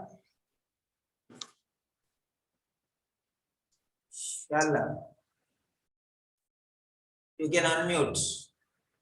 Good morning. Good morning, Shahala. How are you? I'm fine. Huh? What did you learn? Oh, I have The next really time when learned. Simon sir calls me for night class, I should not come, right? No, I learned many different things today. Okay, anything new you learned? Yeah, the way you taught from the zero till end. Where, how. Okay. Right. Next, who is this lucky guy? Hello, Lucky.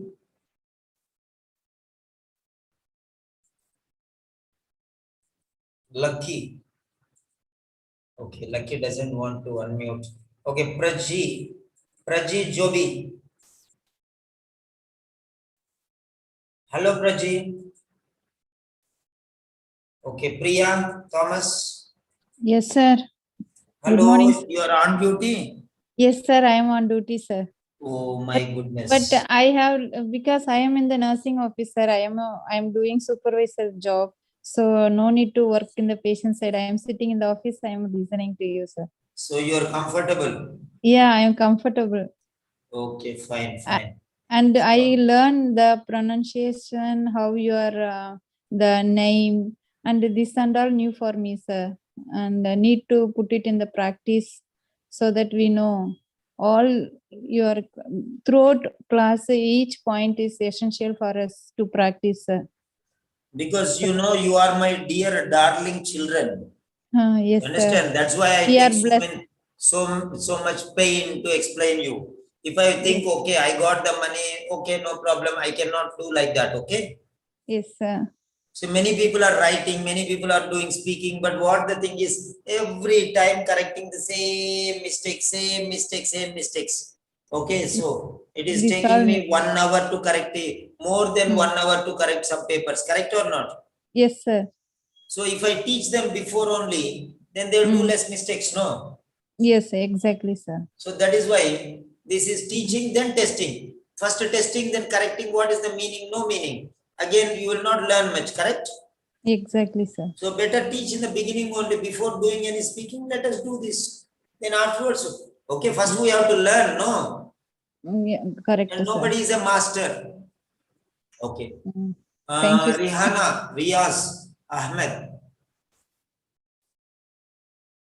Rihana, Riaz, Ahmed. Okay. Next one, Sangeeta. Hello, Sangeeta. Hi, good morning, sir. Sangeeta from Manipur, right? Yes, sir. Exactly right. Manipur. Assam, What is the capital of Manipur? Impal. Imphal. Yeah. Okay, when I was in 5th class, I learned all the names of the capital letters like this. Andhra Pradesh, Hyderabad, Assam, Shillong, like this one, all names by heart. But now, just could not recall immediately. I don't know. If I take time, I can recall, but I could not recall immediately. Okay. Lot names like that one. Very good. So how was the session? Sir, it was really a good session for me, as I didn't have much idea about this, and you have given me a lot today.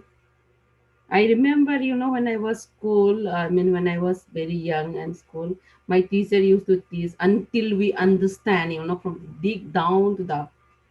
So I feel that today from you. I'm putting plaster on everyone's mouth and I'm making them listen. No? No, until we understand, teacher used to You make want to us listen, you listen, otherwise get lost like that and close all the mics and I don't know who is there, who is not there. I'm just teaching, finished. Yeah. No, Correct. so you are really, checking us. Do we understand or no? Not like what I will say. Somewhere I attend previously was like you understand or you don't understand. They don't care. Just finish the Normally, time. most of them are nurses, that's all. Maybe. They are not trained teachers, no, they are trained nurses. Maybe. So they don't have teaching certificate, they don't have language certificate, they only have entry level. This is level 1 certificate.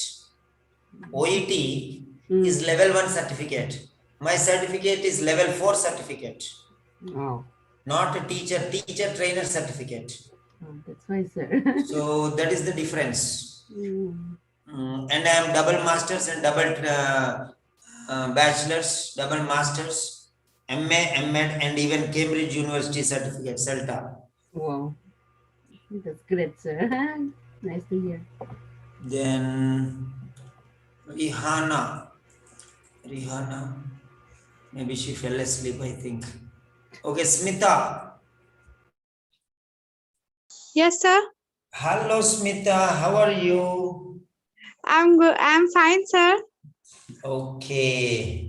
I can see your son's face here. Your son's face, huh? No, sir. No, that is Sangeeta. Okay, Sangeeta. Okay. Smita is here. Okay. Yeah, Smita, tell me, what did you learn today?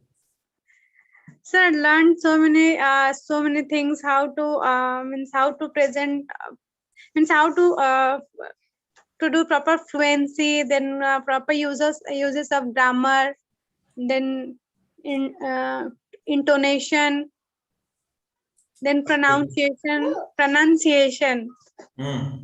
Yes, sir. So did earlier in your preparation time, did you bother about these things first of all? No, sir. Neither me nor my tutors. Yes, nobody told you all these things, right? Yes, sir. They only just take the fees, conduct one speaking. They just send the cue cards and just started. That's it. Yes. That's all. What should you speak? What they are expecting, they will not tell, right? Yes, sir. So better this way or better that way? Sir, this way, sir. Because slow and steady wins the race. Wow. Wonderful expression. Wonderful idiom. Okay, very good. Very good. Okay, fine. So that's it. Calling. Okay, let's call it a day. Thank you, sir. Thank you so much. Okay, dear. Good night. Good night, sir. Good night. Good night. Good night. Yeah.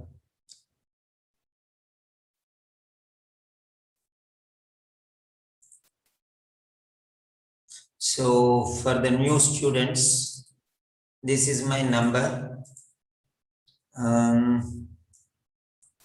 My number is here for the new students, 1 or 2 new students. Okay. Romila.